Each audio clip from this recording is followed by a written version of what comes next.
All right, cool. Well, get started here. I am Brian, uh, doing a recording for the CFFB's freshman auction piece. Well, I guess the entire auction this year. And I'm joined with Lou. We're going to kind of talk through some of the elements we saw with this year's auction, kind of talk about things that were interesting as well as surprising, anything under the sun, and just kind of put a bow on the entire exercise. So, Lou, doing okay on this Friday evening? Yeah, I'm doing great. It's been a long week. We've had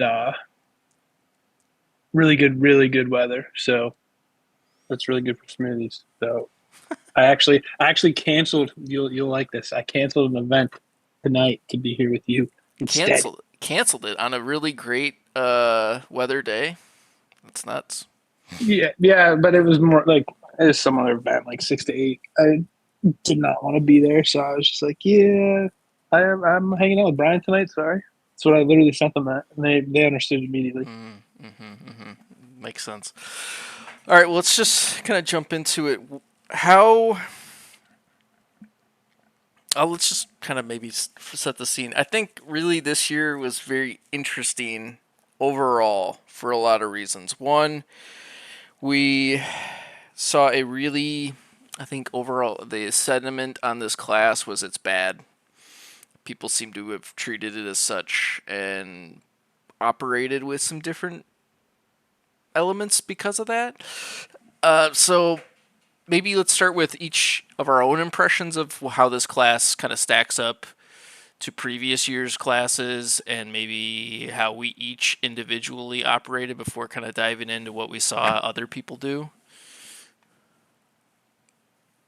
Yeah, that works. The class as a whole, obviously, I, it's tough for me to be like, oh yeah, it's not good because like there are players that are good, there are pieces that are good, there are still going to be players that suck and bust. You get that every single year. You're going to get diamonds in the rough. You get that every single year. You get undrafted guys that are going to make it. Like that stuff happens, and so I think for whatever reason, this group, and I've talked about this probably a couple different spots, but I think the problem with this group is that it was supposed to be such a better, just overall class. I mean, if you remember last year, um, who were the quarterbacks last year? Was last year Cam Ward? Cam Ward, Who Dart. else? Dart. And I think at the time, maybe shortly before we did our auction, like the Jackson Dart wasn't even in the. Maybe he's a first rounder, maybe he's not, maybe he's this, maybe he's not. And again, the conversation there was, oh, that's okay. This isn't the QB draft. The QB draft is next year, which would have been this year. Um, and that didn't happen. And I think the big thing that everybody's missing is the importance of NIL on the college landscape. There are just going to be guys that, even though they're draft eligible, that aren't going to come out. Even if they're going to be top picks, they aren't going to come out. And it's not even just a football thing. I mean, it's anywhere in college. The college basketball, I think, um, Kentucky just signed. I think it was Kentucky. Just signed the dude for like $8 million. Like the dude was going to get drafted into the NBA. I think late first, early second, and was just like, yeah, no thanks. I'll take the $8 million to play in college.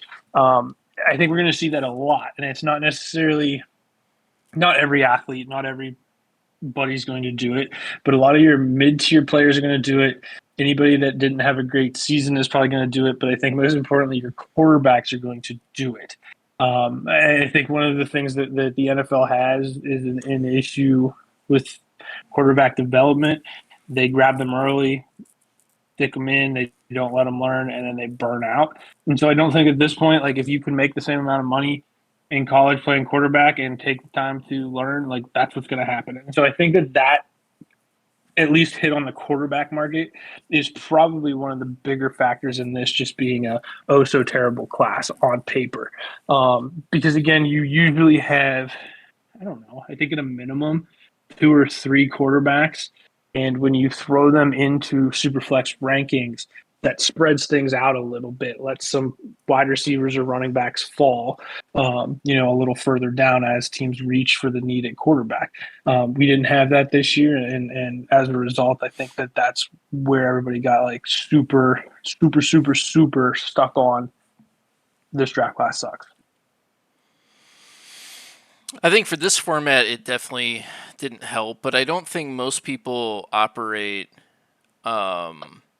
making a ton of plans for quarterbacks. So I think one, the position even in this league has historically kind of taken a depressed value outside of like the really top end guys like a Caleb Williams or a Jaden Daniels kind of thing. Like a couple years ago, mind you, it was a pretty congested class, but like Bo Nix and JJ McCarthy obviously is a bit of a misnomer, but like Bo Nix was $40, $50. Yeah, but he would have been in that class. What, quarterback three Now, or four? Like, yeah, no, no, that no, yeah, no. he Then at was, that time, yeah, and that's kind of, so you're missing again. So there's $40 there for a. I think he was four. To be honest, I think he was QB4. So there's $40 there, and you'd still have to toss money to QB3 and QB2, and we realistically didn't have that. Um, that whole like group was missing. Even um, so much so that to be honest, I think that really the only quarterbacks that we saw a majority of people actually throw money at were Mendoza, obviously high end, um, Tyler Simpson, try to that $30 to $40 range, and then maybe a little more expensive in some spots, and then like Carson Beck. I think other than that, there really was like nobody was touching quarterback market. great. Yeah, QB market I guess was a bit weird because let's see what Mendoza went for. Mendoza was, I think, on average like 124, but we saw some like I thought really crazy prices because I don't think anyone thinks Mendoza is like a Caleb Williams, but he No, no, no, got no. priced in some places as a Caleb Williams, which is kind of Right. crazy.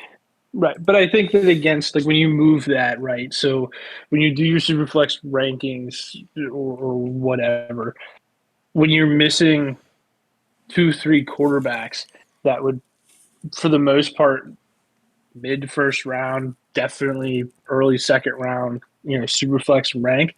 So then what that does is that knocks guys like Antonio Williams down from, instead of being like at 12, maybe they're at 15. And then at 15, he starts to look a little better and he starts to compare a little bit better to the 15th overall prospect from last year. And so I think that, again, we missed that in the quarterback. And then the other area that was a little light was the early, like, early to mid day two running back market. I think there was only one guy taken in the NFL draft in that time, in that allotment. We usually get a couple more, so I think we were uh, missing some there. But again, we still had two guys, up at the top, and then you had your, plethora of picks of depth running backs. We just kind of were missing. And again, it's not a lot. It's probably missing two guys, maybe a third, but probably just two guys. And again, it's you. Everybody is so relative to what they just experienced, and when you go back and like, there aren't many years like last year where you have what Gianti, Judkins, Henderson. Yeah, Uh, who else? I mean, the dude Travion, in Denver. Yeah, the dude in Harvey. Denver. Yeah, Harvey. I feel like there's somebody else that I'm missing, but there aren't many years that are like that. So when a year like this follows something like that, and especially when it's jammed into again this super hyped up 27 that everybody's locked into, and I think that you kind of get it's just overreaction. It's hard to kind of keep the blinders on and just kind of realize that it's like it'll be okay. Yeah, I think the thing that I recognize with this year's class is that the biggest trend I think is people hoarded their money for the top guys way more than like kind of playing as you go. Like Right. you're grabbing guys because you think there's value or because you like that player. And I think this year more than anyone, it was like I really want I don't. I really want to get one of these top, 5, 6 guys, like out of the 4 wide receivers, Love, Price, and then I guess Mendoza, so 7.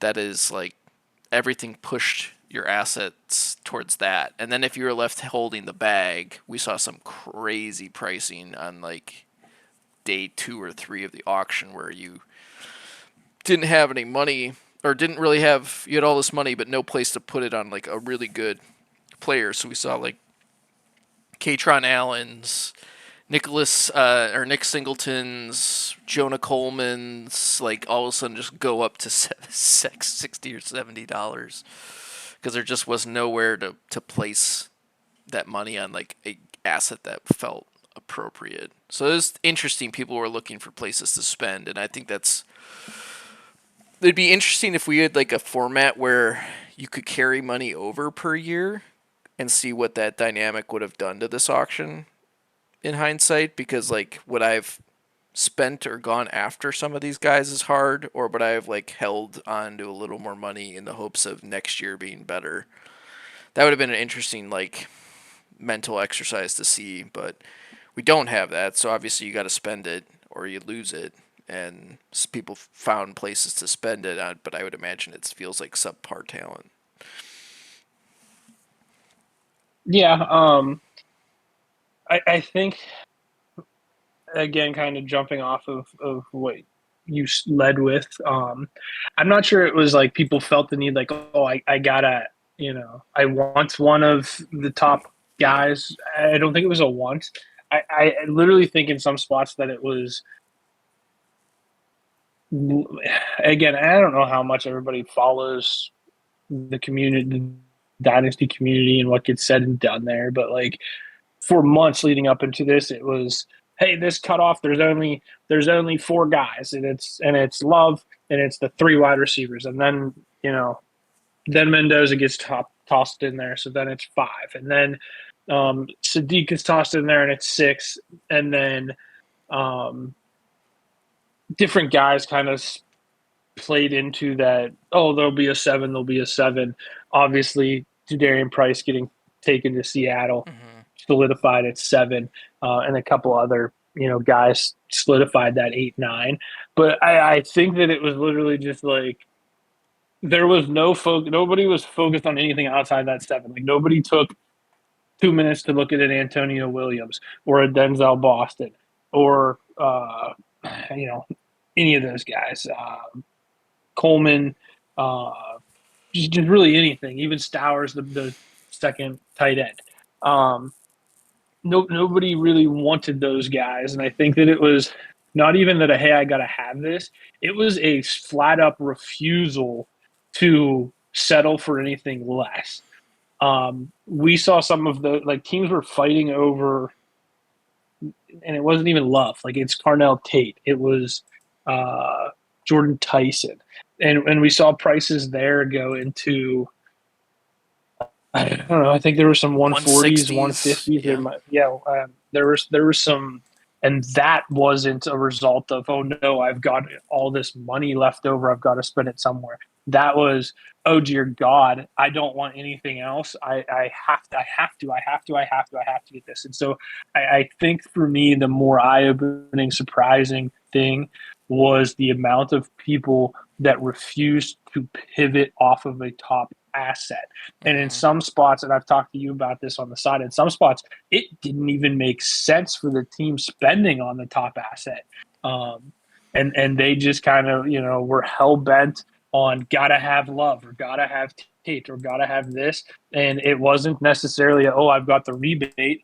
It wasn't necessarily, oh, I'm one player away. It was literally like mind-boggling. Some of these, like I think half of the teams that owned that ended up winning Jeremiah Love, like he doesn't even make sense for their roster. And that was kind of the thing to me where I was like, oh God.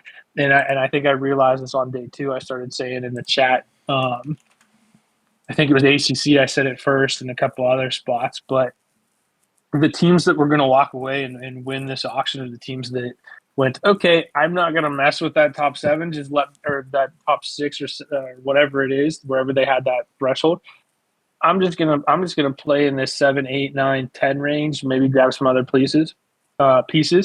They did that, and they just capitalized. Like I think I'm trying to think of who it was, but the Omar Cooper Jr. in Big 12, the first one went off of the board for like $39 or something ridiculous like that. And it was one of those things, not necessarily like I won the second copy and I obviously paid a shit ton for it, but at the time it wasn't like I was like, oh God, like, you know, I don't want Omar Cooper at what was the price? $39 to Oklahoma State. I wanted to be interested there, but I couldn't pivot off of uh, Jeremiah Love, not necessarily for my sake of winning Jeremiah Love, but I had to make sure at the point where I was invested, the time that I'd spent on driving up that market, I needed to make sure that Oklahoma, the other team that was bidding up against me, um, was going to pay a premium for Jeremiah Love. Because if I pivot and win a $40 Omar Cooper, yeah, that's great for me. But then I also probably just gave Oklahoma a $160 Jeremiah Love, and I wasn't going to let that happen, especially if I wasn't going to get him. So there was a lot of that going on too. Yeah, I think those are the Cooper example is pretty extreme because I think you came back and bought Cooper at like $97 later, which is Right, $60 right, range is almost another player. right. No, yeah, I mean it is, and that's one of the things, and that's what I said. I realized on, I think it was early day two that I had said I realized that, oh, this was not the way. If you didn't go hot and heavy for the top players, put it all on there, win the guy for $200 or whatever it was.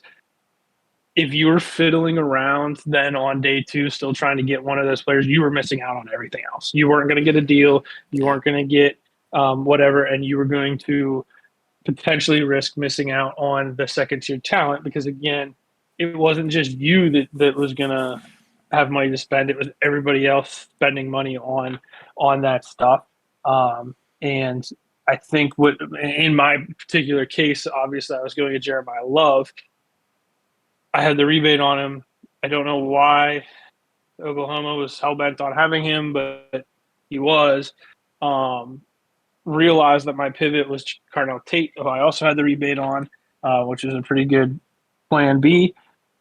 I had to put my money into Carnell Tate. So then spending $120 on him tied my money up. When it came back through for Cooper, I don't know what I had, $102 left, I think. And there was really nothing left on the board that was worth. There were a couple, like I could have gotten. I think at one point I thought maybe I was going to be able to sneak Cooper off for like 60 and maybe get uh, Denzel Boston for whatever, $45 or something like that. I can't remember.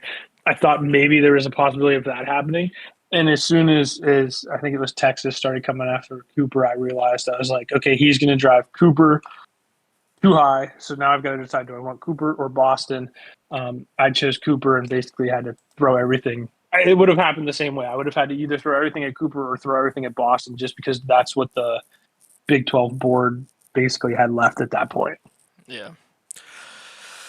So But I you saw that with everybody else. Because yeah. again, like my other options were like the other Big 12 one that I was laughing about was like Mike Washington Jr. was for like $67 or $63 or something like that. And so like that's kind of where I got to like, okay, it's either just overpay for Cooper, nail this down, or my overpay is going to be for something like Mike Washington, and I don't want that. So at that point, I basically kind of bowed out. I had no problem. I didn't, and that was the other thing is I do not have a ton of roster flexibility. I only had realistically, I think 3 or 4 spots. Mm-hmm. And so this wasn't the year to have 3 or 4 spots because you weren't going to be able to get 3 or 4 top end guys. And so I wasn't like, I'm not really interested in adding, you know, depth pieces, undrafted guys. Whereas like last year, I had a ton of roster spots so you could take on the, guys like Woody Marks, Kyle Monangai, pieces like that. I didn't have the space this year, so I had to go top heavy. But the problem was is nobody else wanted to, at least in the Big 12 for the most part, nobody else wanted to um, build out their roster depth, and which was odd because then you do see, let me see who's doing this stuff.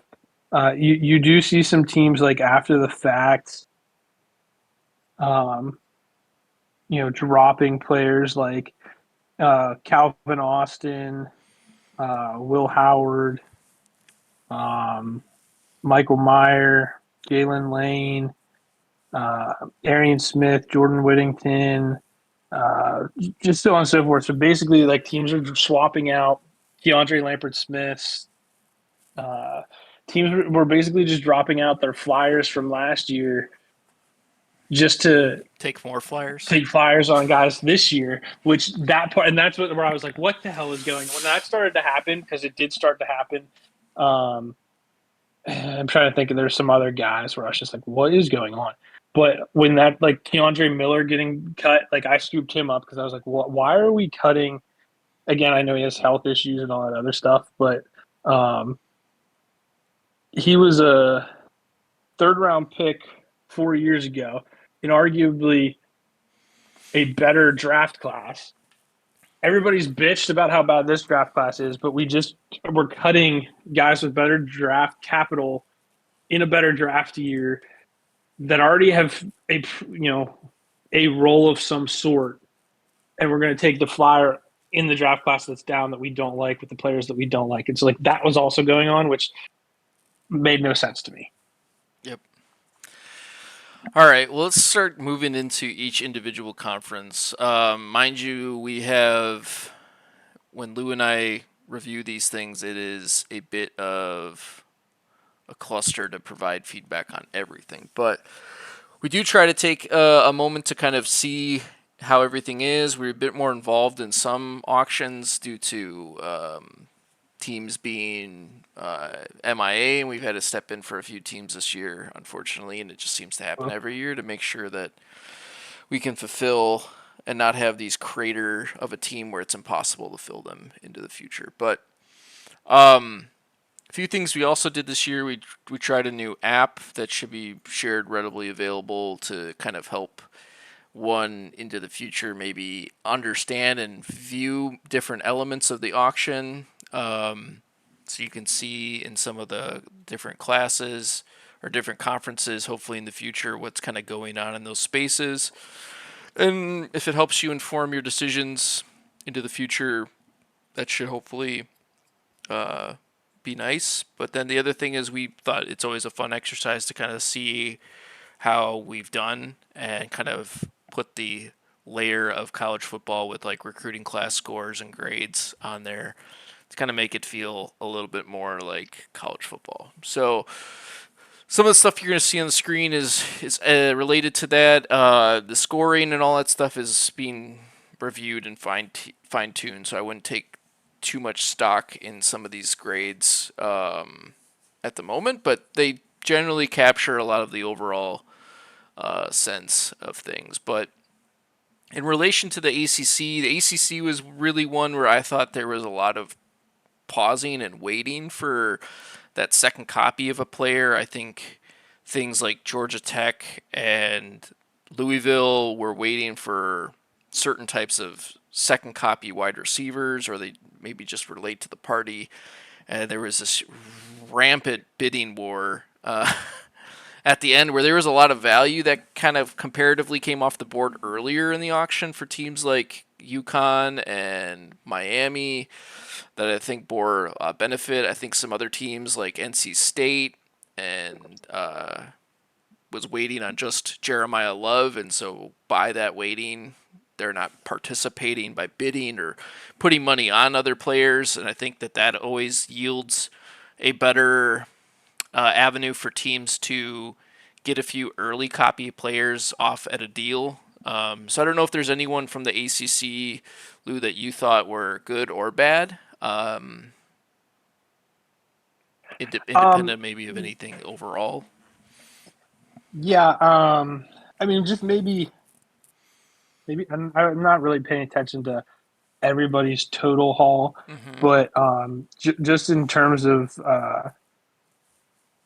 kind of what went on, what happened, I think first and foremost, Wake Forest probably really smartly spent in the upperclassmen auction. Like, didn't go like bananas crazy, dropping $200 for a Puka Nakua, but like $20 for Alec Pierce, 24 for Laporta. The 53 on Irving's a little much, but um, when you look at the prices of what kind of the other, what some of these rookies, mid-tier rookies, end up going for, I think first and foremost, I think anybody that navigated the upperclassmen auction and got a couple usable, startable pieces out of that, even if it's only for a year. I think that was anybody that played that card this year really kind of did themselves a favor from just a value standpoint and not having to deal with the auction, even if Mm-hmm. you want to say that it's a down year or whatever. So I think, Wake Forest does great for that. I wasn't crazy about Pitt Panthers going 200 on Jeremiah Love. I think he's one of the teams that I had listed where it probably didn't make a ton of sense uh, for that. Um, I like Miami getting Mendoza. I think you already hit on UConn. They got a couple players that made sense there. I liked Clemson at 101 on Makai Lemon. Thought that was a deal considering that the second one, I believe, went for 170. Yeah. So that was a really good price point. Clemson also got Jadarian Price. I think I'm trying to think, there weren't many teams that were able to get without having the massive budget. So exclude LSU, exclude Wisconsin.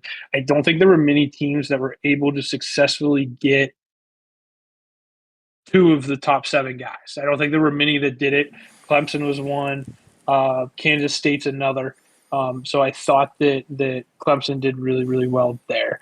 Um, outside of that, um, I think the rest of it is just kind of nothing exciting, nothing crazy. Um, I think that basically anybody that played early and often in any of these, not just the ACC, I think that they did a good job. I think I think Chuck at Kennesaw State, I think maybe uh, his is interesting just to look at because he's somebody coming from the minor conference and then getting into uh, one of the Power Five conferences with less teams. So I think it's interesting to see kind of how he navigated.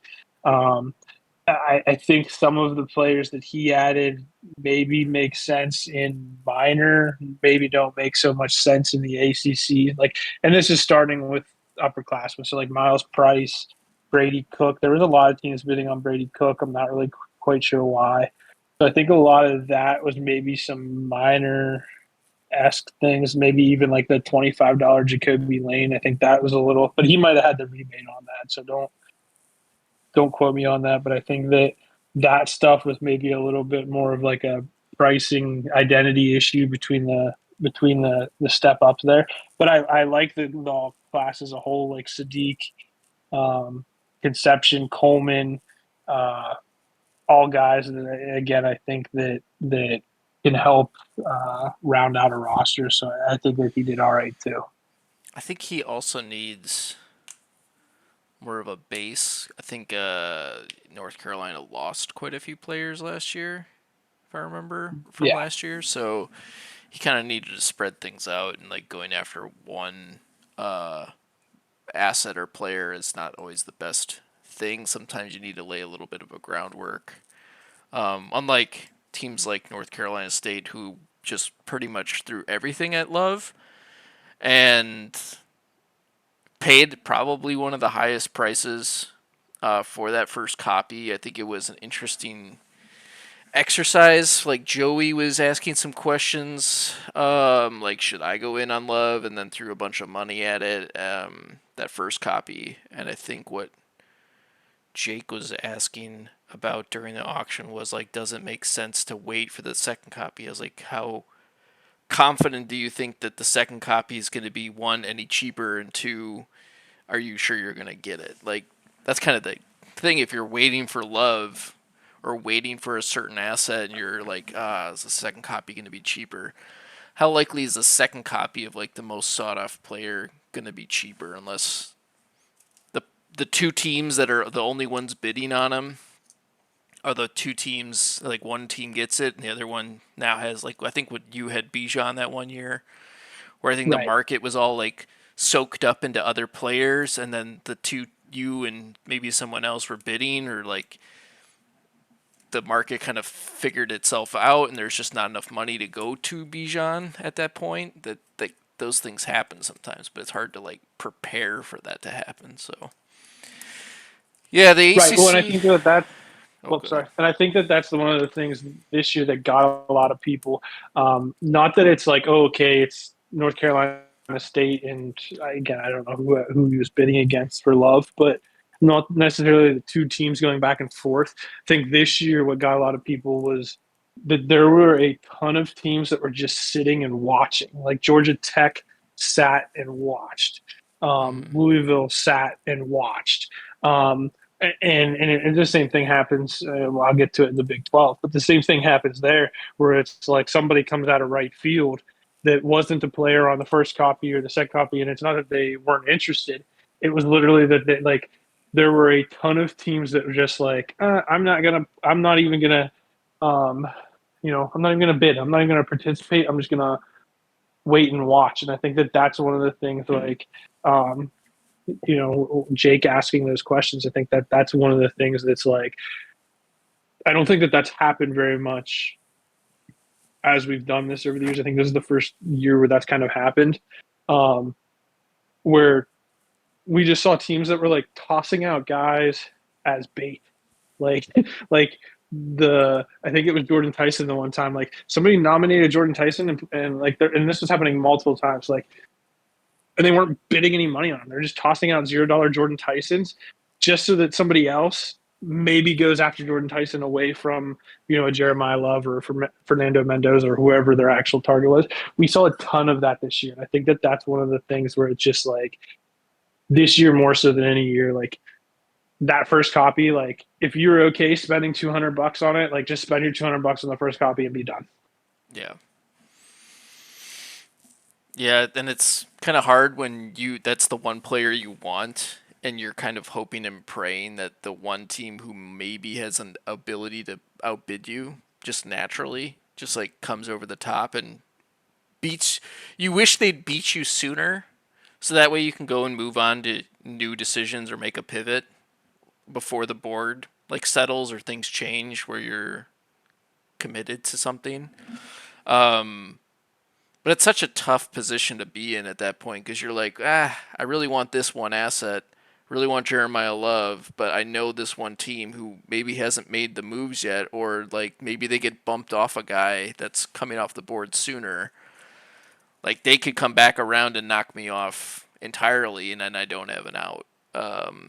And those are always decisions that you're gonna have to like play and weigh against.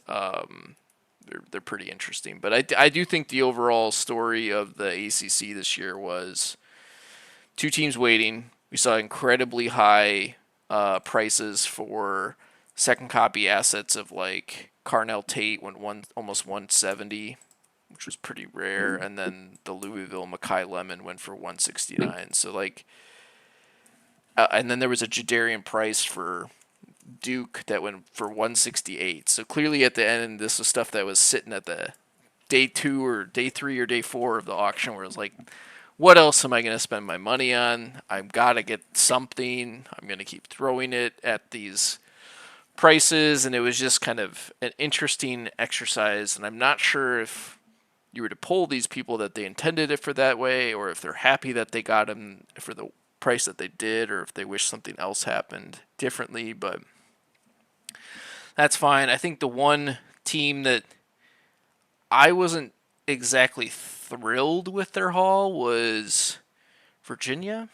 I think they kind of just threw a lot more money at a lot like of filler bench guys that hopefully pay. Like they paid $68 for Antonio Williams, and that was like their highest price. They paid 47 for Emmett Johnson and 58 for Nicholas Singleton, and Stribling was near market value, but they kind of even overpaid for like Max Clare, and so like there's some areas for improvement for some of that stuff. Like I thought that was a pretty weak class comparatively. I would have much rather had even like if I was Louisville or Georgia Tech with that like one asset to lean on for my class versus that kind of middling road all over. But if stuff hits, then it doesn't really matter. But yeah. All right, let's move on to the Big Ten. Big Ten was unique this year. We had one team not show up at all, so Lou kind of stepped in as a proxy and bid about 2/3 of the And way I did a through. damn good job for starting late in a freaking auction where at this point it was probably like so. And I don't know if Joey wants to just share this or not, but I'm sharing Joey's tactics. Joey tends to just like throw his money on his player and then like leave it. And that's Just why walk I away. think that and I think that that's why he did so well in this particular auction, because he wasn't worried about what the board was doing. He wasn't worried about who was doing what or who was waiting. He just was like, this player's on the board. I like him. I'm putting this number on him. He got his guys off. That was like Whoa, for whoa, whoa! Let's be careful with saying the word "get your guys off." All right. free. It's free use in Rhode Island. Um, but that strategy, it was probably the best way to go about um, things this year. And so, really, anybody like we stepped in for somebody else too. Um, I think of Kent State for a little Yeah, Kent bit, State. but Yeah. like this was the like not the year to get a late start. Mm-hmm. And um, I think when I came in, and again, I think I made this clear that when I do this, it's exactly like, I mean, I basically steal Joey's strategy. I try, actually I try for the most part to nominate players, like go after the players that I nominate, put a high enough proxy on them so that you don't have to worry about it, because I Like don't to necessarily bid feel that it's fair bidding against already like the established field, markets. right? Yeah. Right. I don't want to screw somebody there. I don't want to step on toes, or you don't like there's some thought that goes into it. Now, every once in a while there might be a player where I'm like, that guy's worth more, or there's a situation where it's like, hey, there's nothing left on the board. So I like, you got to do Nor what you got to do. nor do you That's what, you or I ever like spend when we have to do this. We're never like going in, even if it's like a team that's stacked. Like, oh, we got to get that one asset for that team. I think we usually take a pretty deliberate like fill it in as much as possible approach when we do that, right, just right. so We the team usually just isn't try to dog shit. right try to get as many like mid-tier guys, just to like there's, because again, if you miss then you're screwed. And so, because ultimately this is, we step in to make the team more appealing for the next guy. But yeah, I mean, when I stepped in, Iowa had the that's the other thing that I kind of look at when I do this. Iowa had the rebate on Drew Aller, so that was an easy kind of target. I think Casey Conception was somebody that I had nominated. I probably threw, to be honest, he probably got close. I probably threw $90 on him Hmm. and let it ride, because at that point, um, I think that the highest, copy was probably getting bid on around that where he finished 80 something dollars, 70, $80. And I was just like, okay, if somebody's willing to come over the top of that, they can have him. I don't think they are. I think that it would be an okay price at $90 for Conception. Um, Surratt Branch, um, Ty Simpson, and then Antonio Williams was the case of. Again, I think I took them from somebody, maybe Purdue, um, not on purpose. It was just I had $73 left at that point. And the other thing that you and I, when we do this, we try to, or we don't try to, we have to stay within the roster parameters. So like we're not dropping Yeah, not anybody. dropping anyone. We're Yeah. not we're not managing the roster. So when you have $78 left in or whatever it was, 73 in one roster spot, it really just comes down to okay, who can I throw this money at? And the only thing on the board that was demanding that kind of pricing was Antonio. what's his fucking name? Williams. Yeah, Antonio Williams. So it kind of rounded off the class there. But again, for getting a late start, I didn't think it was too bad. And also with the, which was kind of nice. This is just a side effect of the trickle down effect of teams waiting by putting kind of aggressive proxy bids on players. Basically, priced Wisconsin out of the quarterback market for this season. So that was kind of an added bonus. So you're welcome, Big Ten, for that. Yeah. Let's set the scene with the Big Ten a little bit because this was a different flavor than some of the other ones. We did have much more notable upperclassmen available. We had Bijan Robinson, we had Puka Nakua, we had a few other players, but those were the two crown jewels. We had Bo Nix and a few other upperclassmen quarterbacks too. But most of it was from Wisconsin. Wisconsin was, I'll be frank, given a gift with their Puka senior copy that got $180, and so gave him $90 to use in the auction or about. And that was kind of a cloud hanging over the entire auction for us with like he's got this $450 budget or something around that mark, which was way above everyone else. There's also a depressed market with teams like Minnesota and Northwestern not really being able to bid for most of the auction. So that's like two prospective bidding teams that aren't really there needling at prices or doing things really in a competitive fashion. We also had a few bids like Illinois went way over the top on the first copy of Jeremiah Love, was essentially out of the game. And so everything was setting the scene that Wisconsin and Daniel was going to just be able to kind of run the auction. And to a great extent, they did. They got to price things. They got the cheapest Jeremiah Love by like $40, which is a great value for whatever they were able to do. They played that very, very well. But then they ended up overpaying for some players like Jordan Tyson just because they needed to get something. They also paid more for like Gurmy Bernard and Chris Bell. But the one thing I was a little shocked with is that they didn't, and this might have been more of a product of the Big Ten being a little more bullish on Fernando Mendoza compared to other conferences.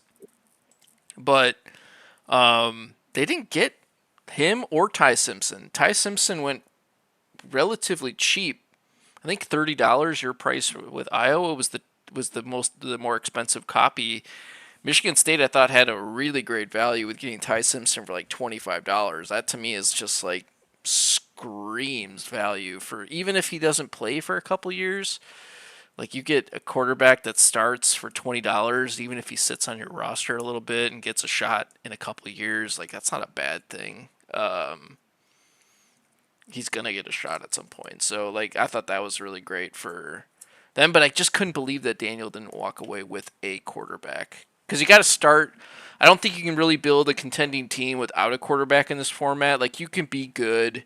We've seen like Oregon State somehow finagle a really good team outside of his quarterback play, but almost every time that happens, some stumbling block happens where you don't get enough points when you play more competitive teams that are also contending. Like you could have Bijan, Genti, and Kyron Williams on your team, Puka Nakua, but you're not, if you don't have a quarterback, you're kind of like fronting the team 20 points, and if you have a down week, you're kind of like out. So like having a quarterback, to me, I always play like getting a quarterback first or getting wide receivers and then a quarterback is always the kind of mantra for my teams before I start paying for like high end running backs in this format. So I was a little shocked Daniel wasn't able to close that bag, especially when he got Love. Now Love is going to be a year on the docket. He doesn't have a quarterback. It kind of just puts his team a little bit out of alignment. So he got the most talent out of this class when you consider all the money he had. He's got to restart from scratch. I think the only player on his team he had worth any salt at this point is Emeka Egbuka, so he's got to build a whole new roster. But overall, I think the Big Ten just continues to be competitive outside of like the Iowa mishap. The upperclassmen auction always tends to feed some teams becoming new contenders. Like Minnesota is going to be much better this year, and probably contending with teams like Illinois and Ohio State and Indiana are going to be really good teams. Some teams I'm not really sure how to feel about with the groups like Maryland, like spent a lot of money on Fernando Mendoza. I wasn't necessarily sure I understood the desperate need for that. He does have Bryce Young for I think another 2 years. So it wasn't like he needed something to fill in now. It's not a bad idea to plan, but to the tune of $140, that was quite a bit comparatively. And then Michigan too. Yeah, Michigan needed a lot and walked away with a really expensive Fernando Mendoza. So and then also Jonah Coleman. So I wasn't too thrilled about stuff like that. But yeah, there are a couple. Again, this just goes into like I said, there were a couple of teams that spent a lot of money on just. I mean, there's nothing wrong with Fernando Mendoza or the value. It's just like the fit just doesn't make sense in some of these spots. This Maryland one in particular, I think Maryland was also. I don't remember what copy this is. I guess that was pretty early. Maybe I'm miss. No, when did we start this thing? The 23rd. So I think Maryland actually got a late start, to be honest. If this is tracking correctly in my memory, because I usually monitor all of the teams in your spreadsheet just to see who's spent money, who hasn't spent money, who's still just to kind of get an eye. And I think Maryland was on the sheet longer, in terms of not spending any money for a little bit there. So I'm almost wondering if this was a I think he was hey, just I don't waiting want for to get Mendoza. involved in the other stuff. Well, yeah, that could be it. That's what I mean. It would be cool to get the input from some of these guys on this stuff, whether it was Mendoza was always the plan, Mm-hmm. or you sat there and were patient and then went, oh, holy shit! Like I'm because again, I don't remember. I don't know what the pricing was early in the Big Ten. Like I don't know what it was on. Obviously, he's out on Love. That was too expensive. I don't know if the Tates, Lemons, Tysons were too expensive there. And then he went, oh crap, I'll just take the next best thing, and that's Mendoza, because we saw a lot of teams do that. It was a pivot that I almost actually made when I went out on when I got knocked off of Love. I was like, okay, I'll throw if I can get Tate for 100. I have the $20 rebate. Then that would give me $123. Maybe I just go Tate and Mendoza. Not that I needed Mendoza because I have May, but just in terms of spending that money on the top, like it's going back to spend on those top 6 or 7. I don't want anything else. So I'm curious if that was the mentality here, because again, I don't think it was necessarily, like you said, a position of need for Maryland. Um, I thought Rutgers did okay. Um, I know you didn't say that, but I was just looking at their haul, and I think that um, they did all right. They're a team that needed a lot of pieces. So Makai Lemon, Sadiq, Katron Allen, Denzel Boston, Ted Hurst, um, and then even the guys that were, kind of on the cheaper end here. Like I think Taylor Green is an awesome piece. I wish I could have had the roster space to take on just a project like that. I think if he gets a shot, the rushing ability alone for fantasy purposes would be cool. Oscar Delp for $0 is a interesting piece. And then the backup running backs there with Washington and Randall. Again, I think this type of group is one where, again, it might not be these exact players, but a haul like this is going to be one of the ones where we look back and be like, oh shit, this team killed it. Not because all of these guys are going to be awesome, but like 3 or 4 of these dudes might make it, and that's going to be game changing for Rutgers.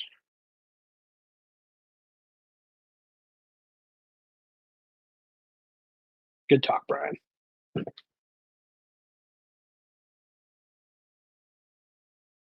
Hello? He muted himself. Oh, I muted myself. I'm sorry. I said I have to run and grab my wife real quick from work. So, Lou, I'm going to move to the Big 12 and let you kind of steer the ship on that piece. All right, cool. I'll be back in 5 minutes. 5 minutes? What? Can't she just walk home at that point? Jesus. All right. Anyway, I mean, if you're only 5 minutes away in the car, I mean, it's 2 minutes there and 2 minutes back. She can walk. Anyways, yeah. So the Big 12, I've kind of hit on it when Brian and I were talking at the very beginning of all of this, just because that's the conference I'm in. That's the one that I get the most kind of experience, even though I am watching everybody else and step into, like I said, I stepped into the Big Ten. Brian and I stepped into minor a little early on for Kent State. A couple other spots that I pop in and take over for, if necessary. But Big 12 is the bread and butter. I think it was an interesting auction there. Typically, again, I could sit down and tell you guys, hey, SMU is going to be late to the party. Army is going to be late to the party. Trying to think of who else. Just kind of auction, strategy. I knew Kansas State was going after Mendoza. Guys like Oklahoma, Texas. Trying to think if there's anybody else. Those were our new guys. TCU. So we had 3 new guys come in. 2 of them brand new to the concept. Another one transferred in from North Carolina. So we have 3 guys that I don't really have a ton of information on. And then everybody else just kind of plays, plays the board or just kind of looks for value. Our upperclassman was probably one of the. Now, obviously, we didn't have a $200 million Puka Nacua like the Big Ten did, but we had some other. We were probably one of the next tiered in terms of money spent in upperclassmen. We had a Lad McConkey in there. We had a Parker Washington, Jakrowski Merritt, Rashad White. Trying to think of who else. There was quite a good bit. Again, maybe nothing super stud worthy, but we had some good pieces there. I think Marshall and Tulsa were the 2 biggest players on that market. Teams that were transferring those were Oklahoma and West Virginia. My initial thought was West Virginia, so it would be great to get feedback from West Virginia.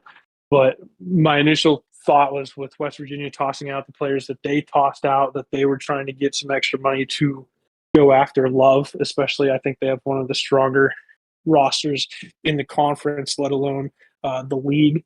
So I thought that that's where West Virginia was going.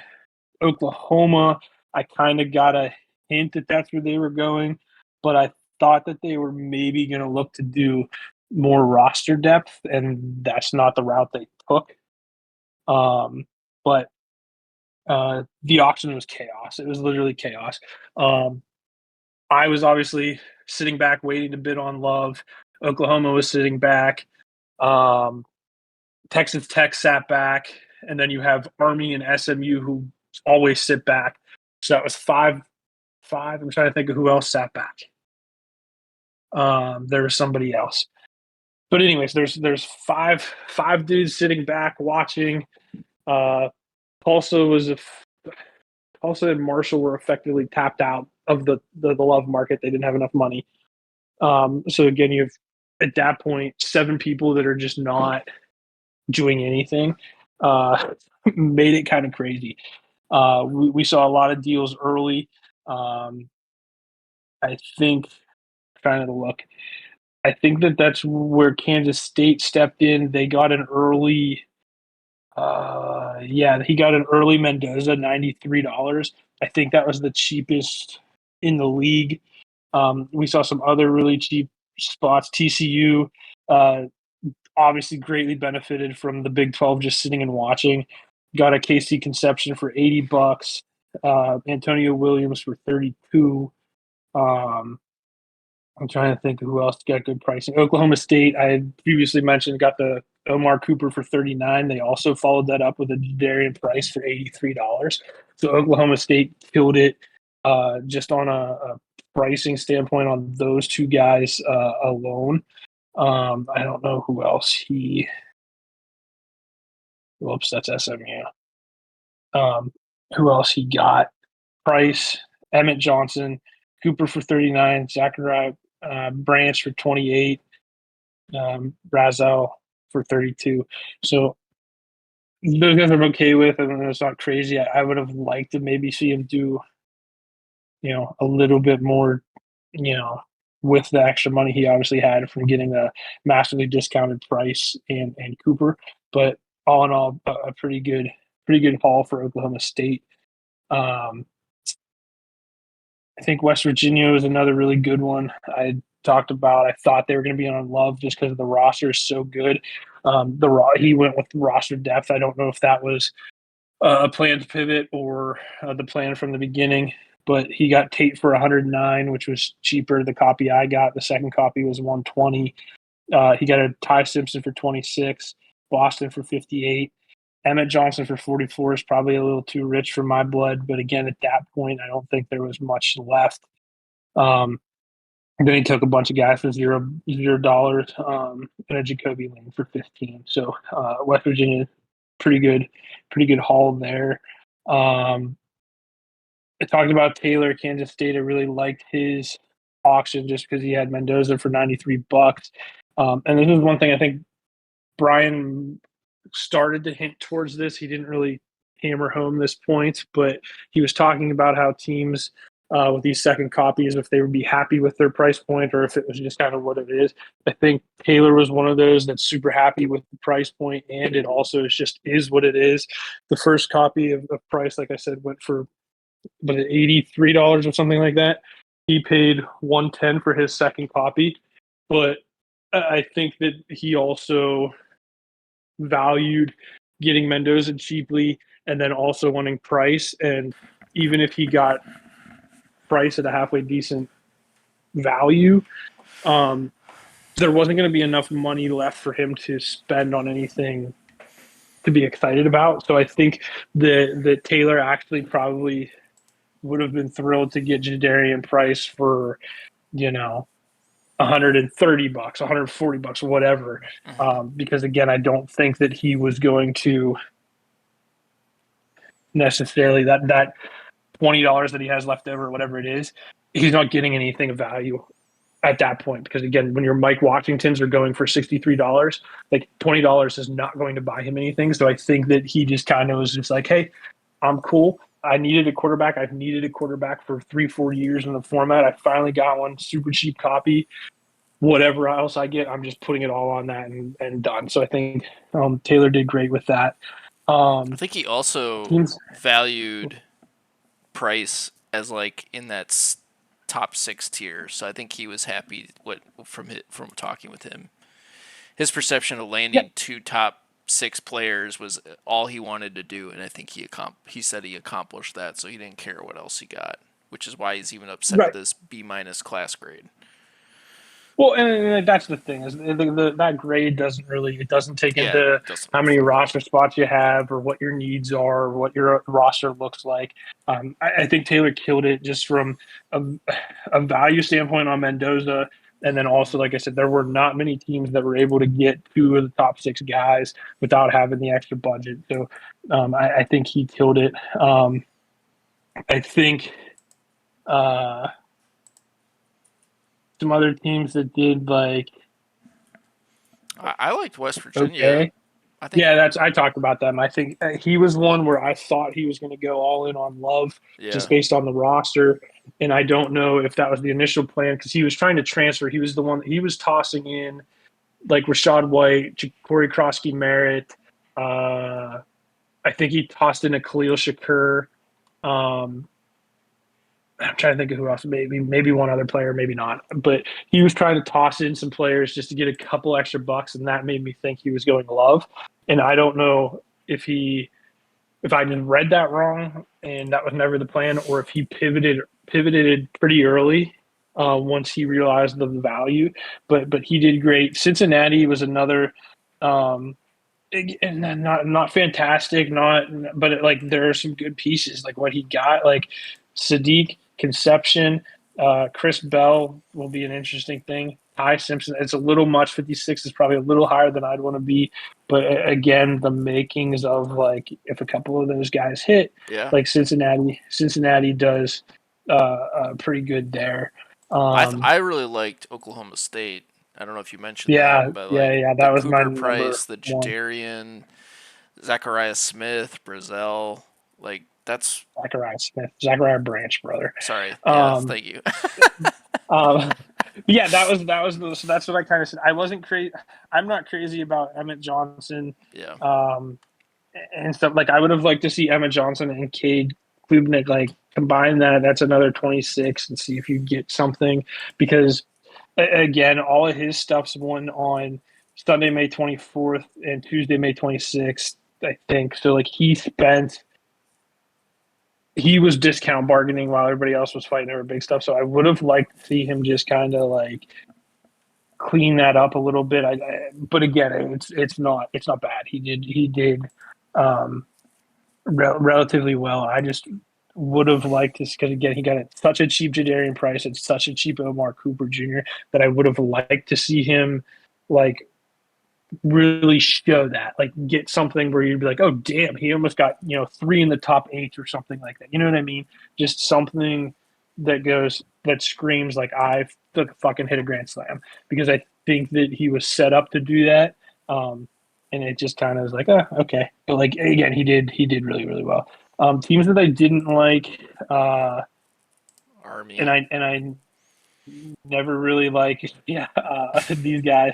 Um, Mind you, he was in our Italy Army's this always year, late to the but party. yeah. Yeah, he's always late. I will give him this is probably like standard for him, and not that it works, but like he somehow still is able to feel the team. Um, he had the rebate on Carson Beck, so the $44 price there isn't terrible. Yeah. Was more terrible as somebody bid him to that point. Um, the Mike Washington Jr. thing, I was cracking up. I think I put this in the chat where I was like, "Oh my god, we have something like amazing is going to happen." These guys are fighting over this, and somebody thinks that they just fucked over the whole board, but Army's going to come back and reset this whole thing, and it's going to cause chaos. Because again, you're talking about like just total crap was on the board at this point, and so it was like Mike Washington or nothing, and so that happened, which was hilarious. I also wasn't crazy. Tulsa I did wasn't crazy about terrible. Whoops. Tulsa did terrible. If I were Well, to, yeah, but he spent a lot. he spends a lot in the upperclassmen. So like he grabbed Malik Willis for 19, Corey Krosky Merritt for 8, Shakur for 16, Pat Bryant for 7, Auden, Kate Otten for $1, Pacheco for $3, Rashad White for 7. So he didn't have a ton of money left, but he was the one early on. I think I kept saying it was Nick Singleton. It wasn't Nick Singleton. It was It's Katron Allen. Catron. I have That no was awful. fucking clue why he valued Katron Allen at $70. The only thing I could think of is because in the upperclassman auction he bought Ja'Cory Krosky Merritt and Rashad White, that he somehow felt the need that I need to lock down the Redskins, the Yeah, Commanders, question. running back room by all means necessary. And instead of just pivoting somebody, and it wasn't me because usually I catch on to those things, and I didn't catch this fact until looking at it now. Somebody caught on to the fact that he was hell bent on the Commanders' running back room and drove him to $70 on that. But that's absolutely crazy. I can't believe he did that. But yes, with the funds that he had, he was terrible. I didn't like, not for sake of the player, but I think Oklahoma did a lot of strategic things and was playing a strategic board. I just don't understand. And he popped in earlier. I wish he would have stuck around so we could get some input. But he was one, like I said, when I let off about the Big 12. He was tossing guys into the transfer portal. He had the Parker Washingtons, the Lad McConkeys. He also threw in Pat Bryant and Isaac TeSlaa. There were a couple other. I'm trying to think of who else. He tossed somebody else. But that was one of those things to me where it was just like, okay, he's gearing up money. I get it. But it was also like where I was like, okay, there might be a disconnect on understanding the concept because, again, he just tossed out, not that Pat Bryant and Isaac TeSlaa are like superstars, but like, again, we talked about this briefly, before, where it's like you're tossing out guys that have better draft capital in a better draft class that you've already paid money for. Like, you just basically lost that. You lost your investment on those players. And again, he's a new owner, so those aren't his players. But It's also a lot to cash in like all of that for just one. I mean, top tier running back, right, but like right. Parker And Washington that would was have the been a really problem. great player to have this year. Right. And that's just like one of those things where I was just like, okay, so you cashed all of that in for Jeremiah Love, and not that I hate that because obviously I was in on Jeremiah Love, but realistically, his haul. I'm not counting these. He's got a ton of $0 players. He was turning quarterbacks. Like, I don't know how many quarterbacks he ended up with. This is Three, one, two, three, four, bunch of five, tight six, ends seven. though. He has seven. He has seven total quarterbacks. That's just not. I don't. I mean, you play this a little different than I do. I don't find value in rostering seven quarterbacks, especially if you're not competing. It doesn't like, oh, somebody getting hurt and you getting, A season of a Garrett couple of Nussmeyer. starts of like, Yeah, yeah, that doesn't help you because you're not competing. yeah. And so it's one of those things, and it's like you're not going to be able to cash in. It's not like you can trade him.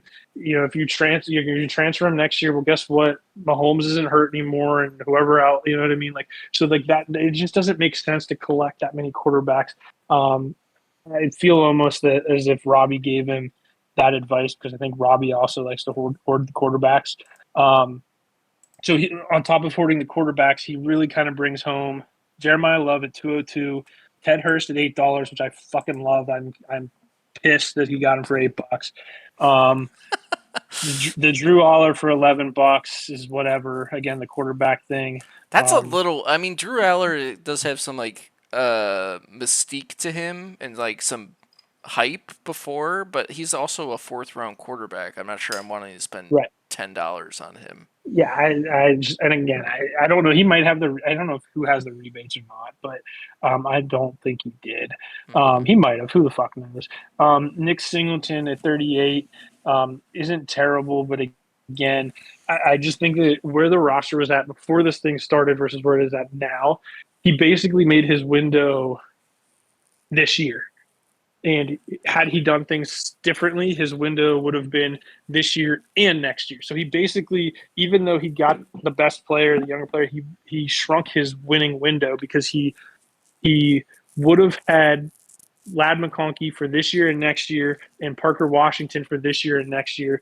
And he didn't use the money he got from those players, didn't go towards Jeremiah Love. That was my problem. He got Jeremiah Love for 202. He had more than 202 to start without any transferring.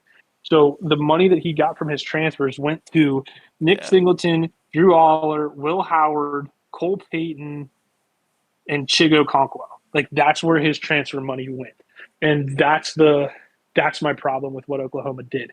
I would have much rather seen them Just use grab the transfer portal Jeremiah. differently. and just I would have just they could have taken Jeremiah and but with that you shouldn't have tossed out guys that had the length. I mean, I know why he did it because he thought they'd bring back more money, but he didn't need that much more. He didn't need that much more. He could have literally just tossed out. Um, he kept guys like Christian Watson and Jalen Warren that are done after this year. He should have tossed those two out, if anything. Yes, they bring back less, but you didn't need that much more.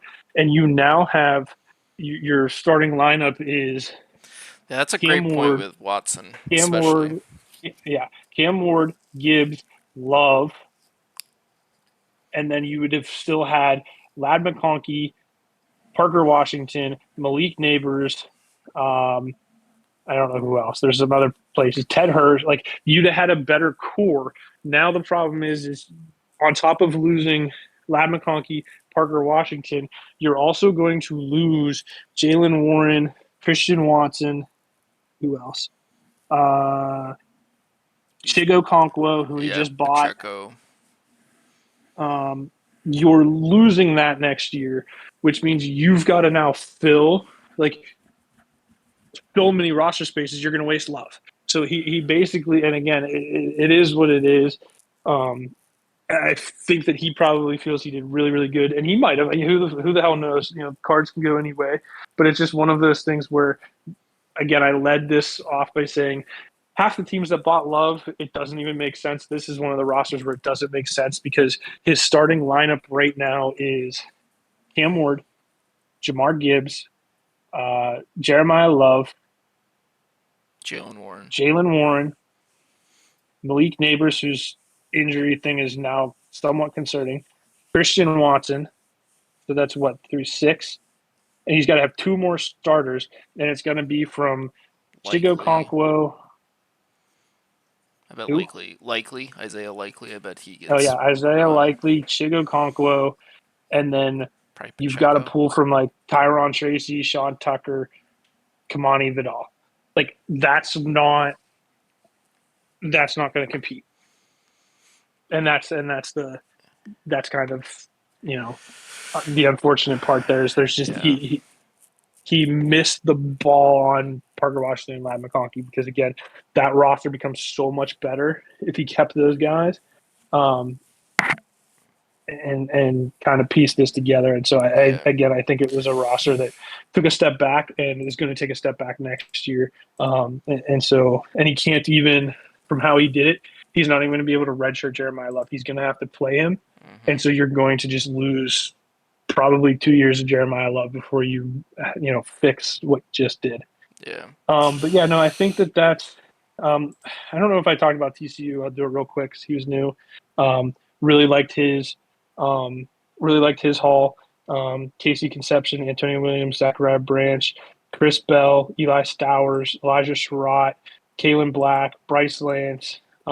Just really, really probably. I don't know where he ended up in your rankings app there, but I would assume he's got to be pretty high. I would think that the TCU. system likes. Yeah, TCU Yes, like he was fourth in the conference. yeah. So I would think that the computer really liked um, what he did there. So I want to toss some kudos to him. And then the other team that I wasn't crazy about was Texas. I was expecting more. Um, Comes in from North Carolina, has really good. Had a really built a really good program in North Carolina. Spent a shit ton of money on Brock Purdy last year.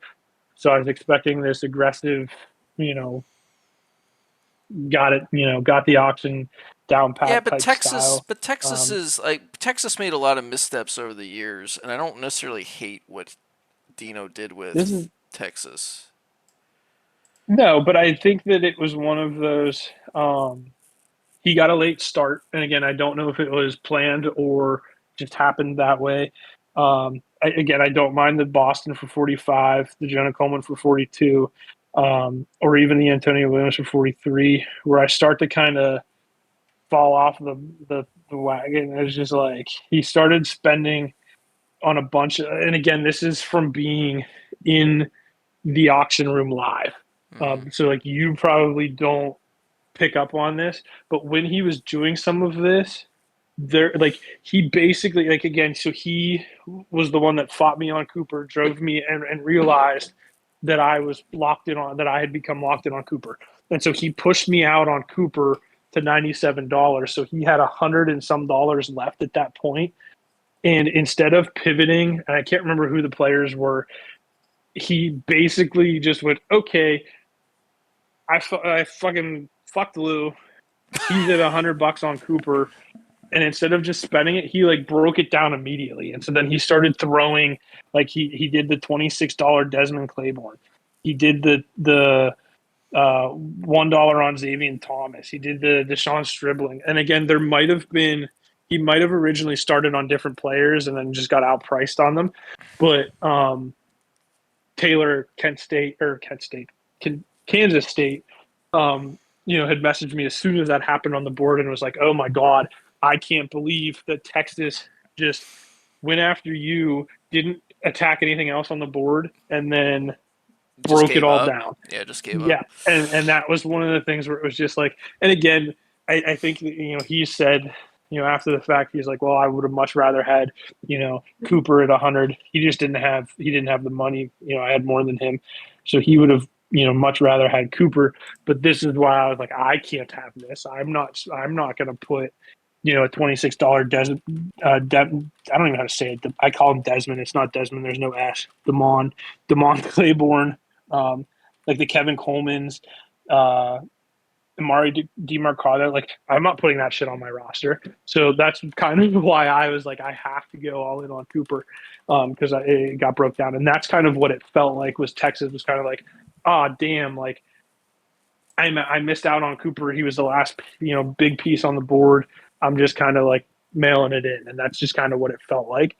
Again, nothing against the rest of the haul. Like I said, he got some good pieces. But it just, like, at that point in the auction where he was had $100 or right about $100 left, he just kind of misplayed the board so poorly that he missed out on Omar Cooper. And then, because I only had, like I said, I only had whatever was left on him, and he went after somebody else goofy and couldn't come back to Cooper. And that was just kind of one of those things where I was like, oh my god, misplayed greatly.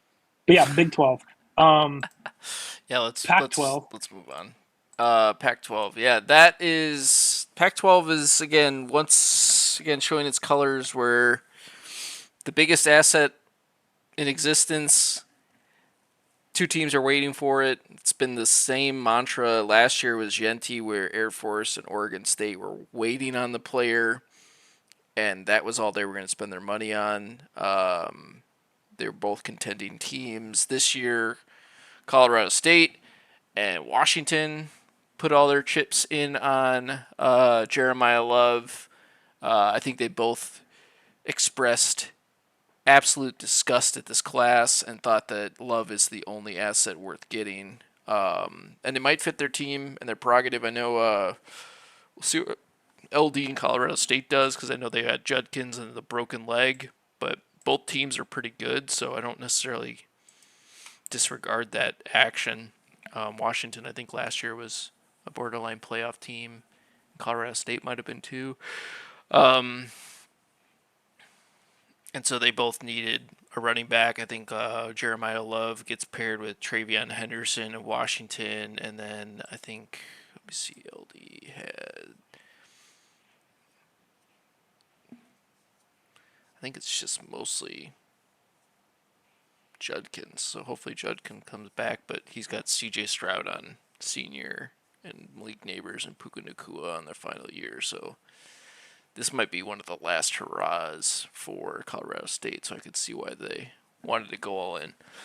But beyond that, I think we did see some lessons learned this year. It was kind of funny listening to the conference chat of Pac-12 teams like Boise were totally off the bandwagon of trying to fight for Love this year, given last year they were kind of priced out of Genti and they didn't really have much else they could spend stuff on.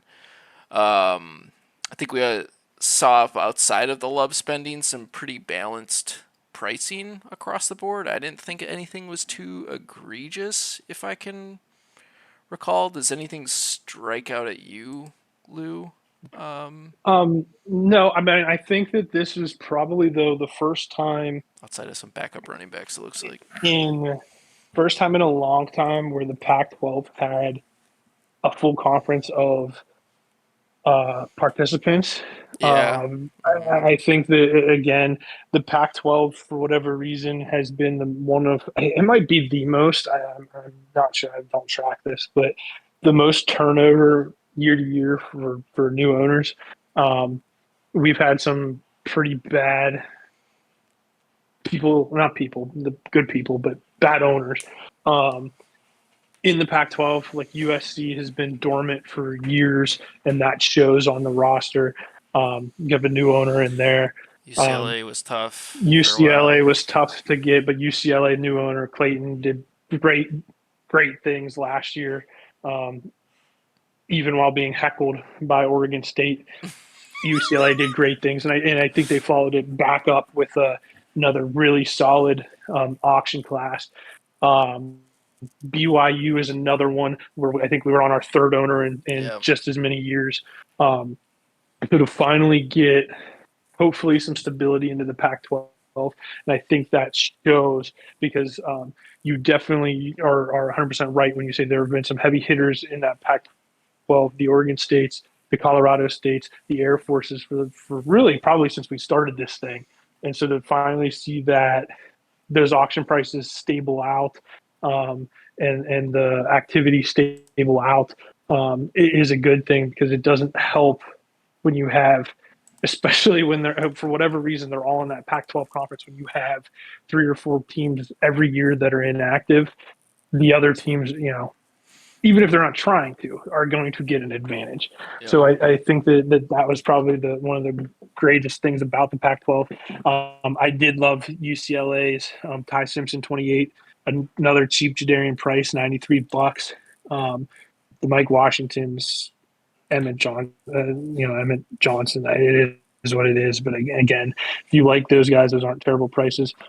Bernard for 34, I think is good. I really, really, really like Surratt. Surratt was one of the few players on my short list. I might have said this. I might not have, but my short list was obviously Love, Tate, Cooper, Casey Conception, Zachariah Branch, and Elijah Surratt and Cyrus Allen. If I had the space, that was my short list. Like those were the 7 or 8 players. That was all I was interested in. So I really liked what UCLA did. I think Stanford was another one.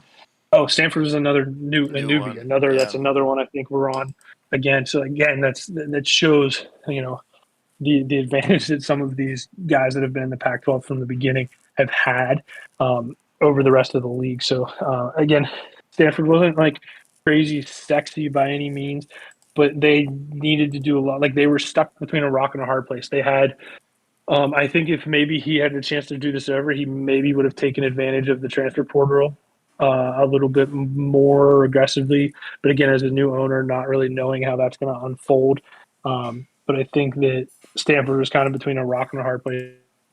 They have some pieces that are going to graduate this year. The rest of the roster is not fantastic, so you've got to kind of build a core.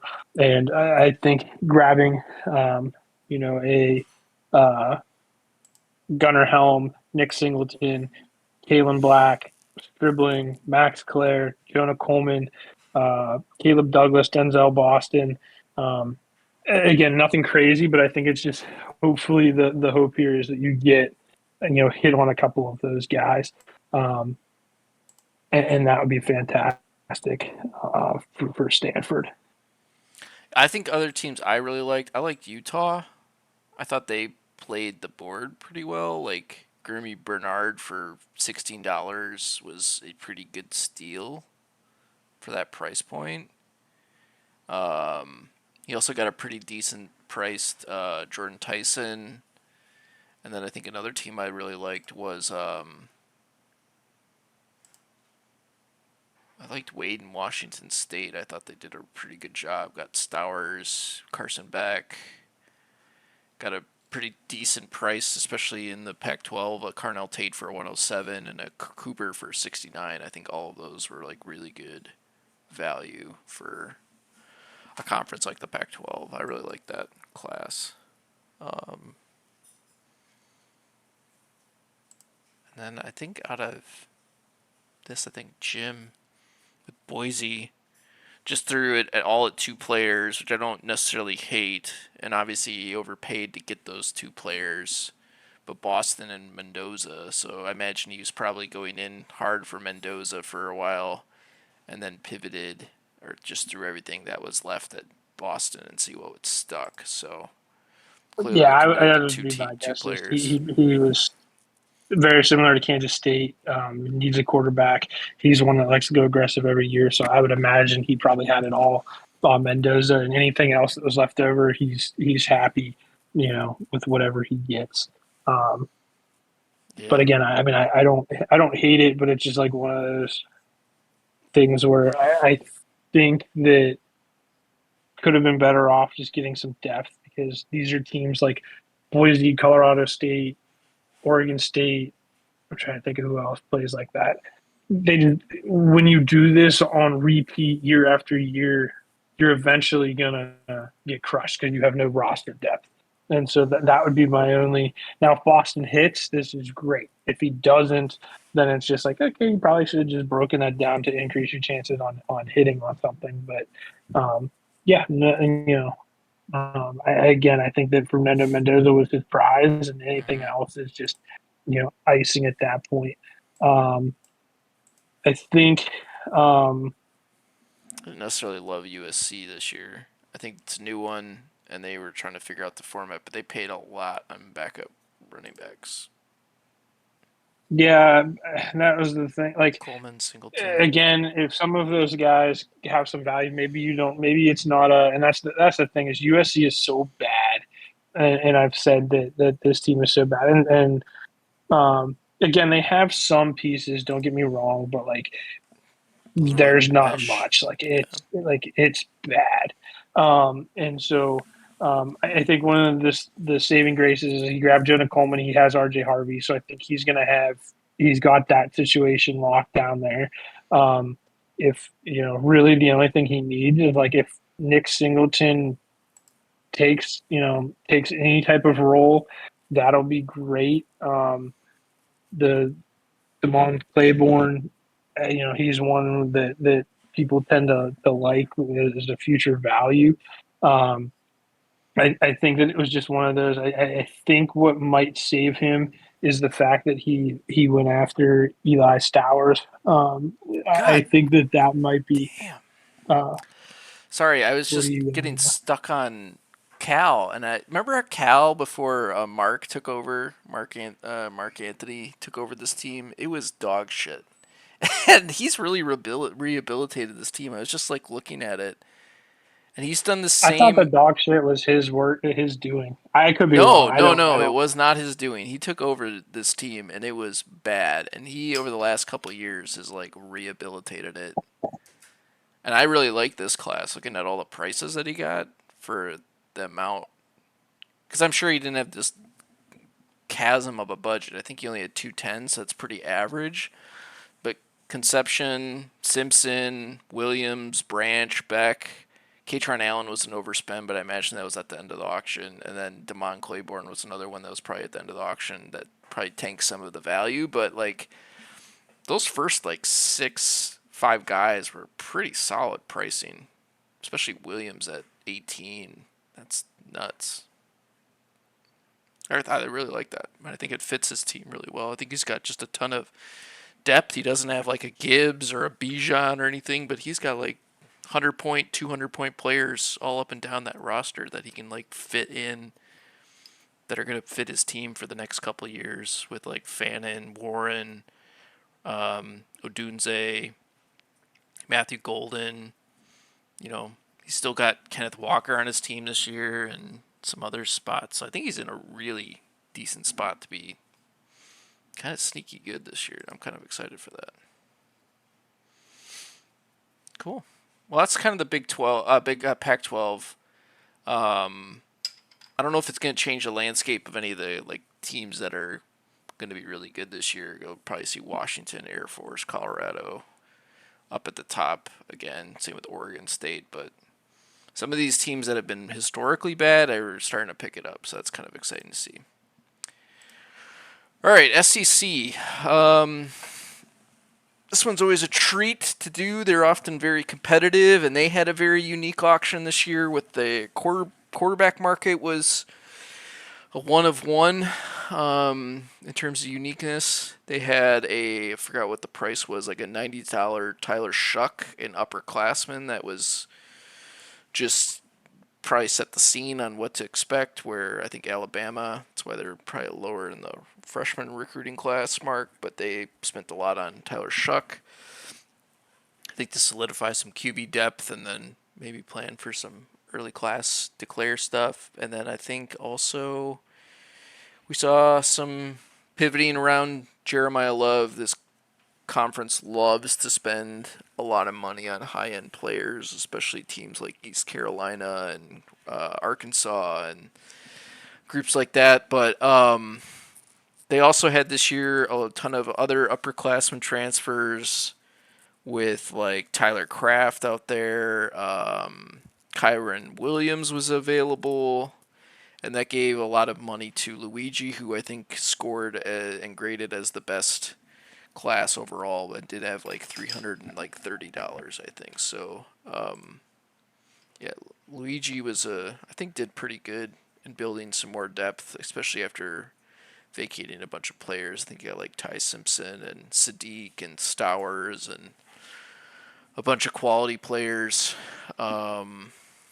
at pretty reasonable prices. Got Antonio Williams, Gurmy Bernard, Surratt, who you like, and then I think went pretty high on Tyson, but I think he really wanted a crown jewel. But everything after that was pretty solid. I don't know if you agree with that assessment for LSU.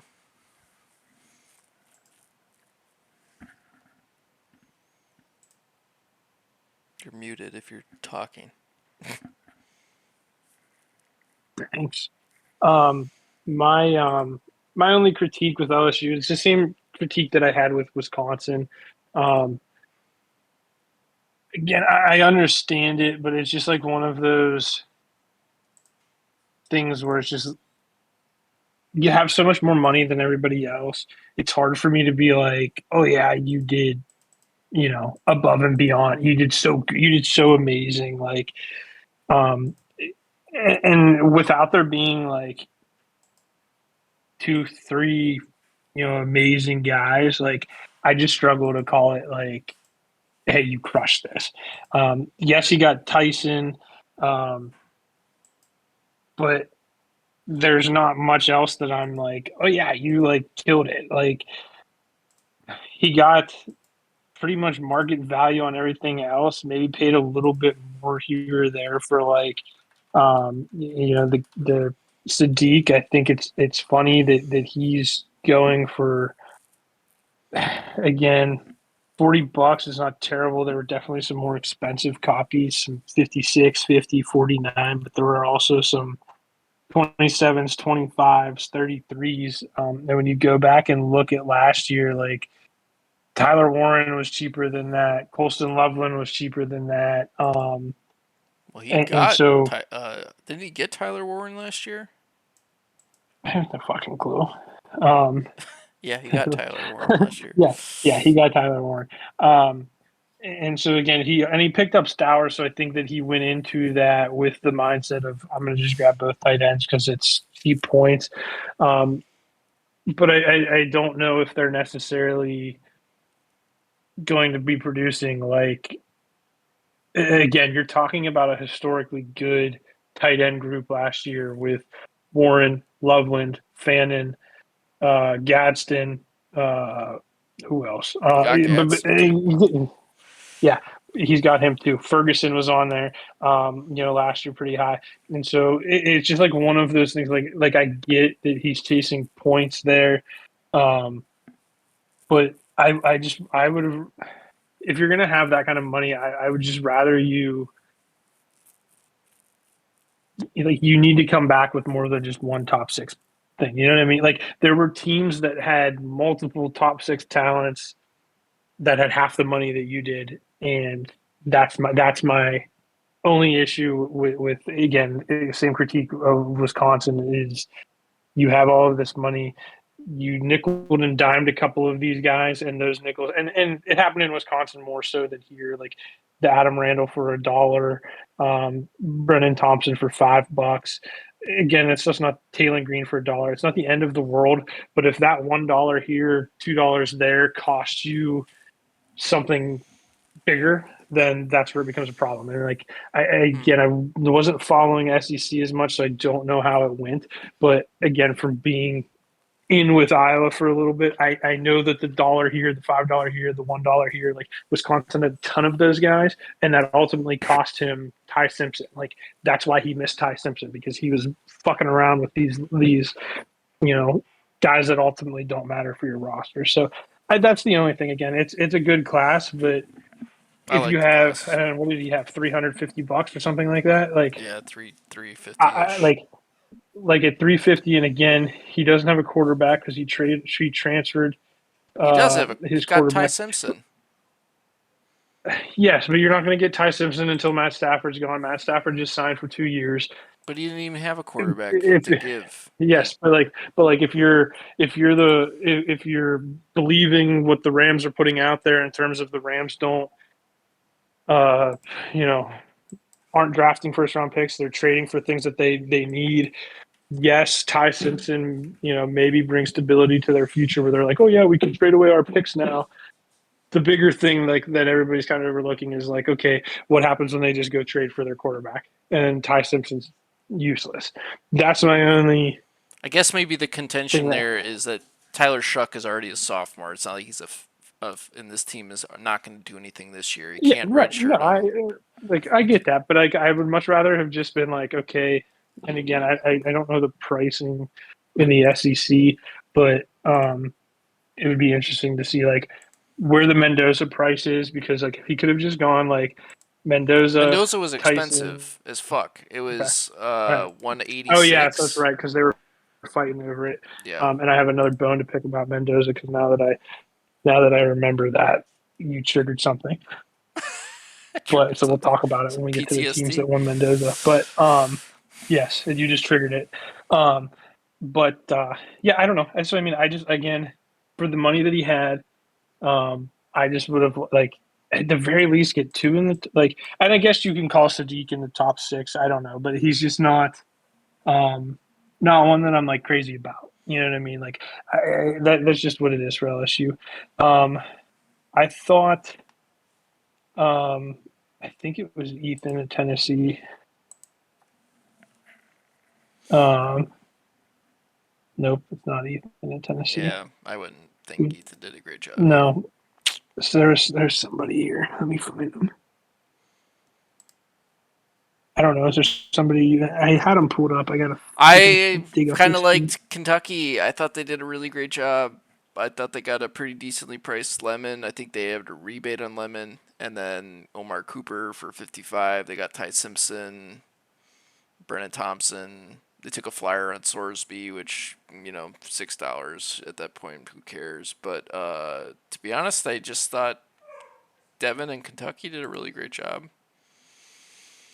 I know Auburn got a ton of flack for their $126 Mendoza, but that second copy of Mendoza dwarfs in comparison. I don't love the Nicholas Singleton at $53, but Auburn wasn't too bad. Missouri didn't do great. I thought it wasn't a great class for them. I don't remember how well Brahmy did. I think Brahmy probably left a lot to be desired. Yeah, I wasn't too thrilled Who the about that hell? class. Oh, Tulane. I found him. Tulane. I like Tulane. Um, Again, nothing like crazy. Obviously, a pretty expensive Jadarian Price, Mm-hmm. but also follows that up with like again guys that were, I don't know, like pretty sought after, like the Zachariah Branches, Antonio Williams. He had I don't know if that's relatively cheap for me, but again, I was staring down the barrel at $70 Kaytron Allens in the Big 12, so I'm not sure where the rest of him went. But um, the Oscar Delp for free, I kind of liked. especially like when you're trying to fill out a roster like Tulane is.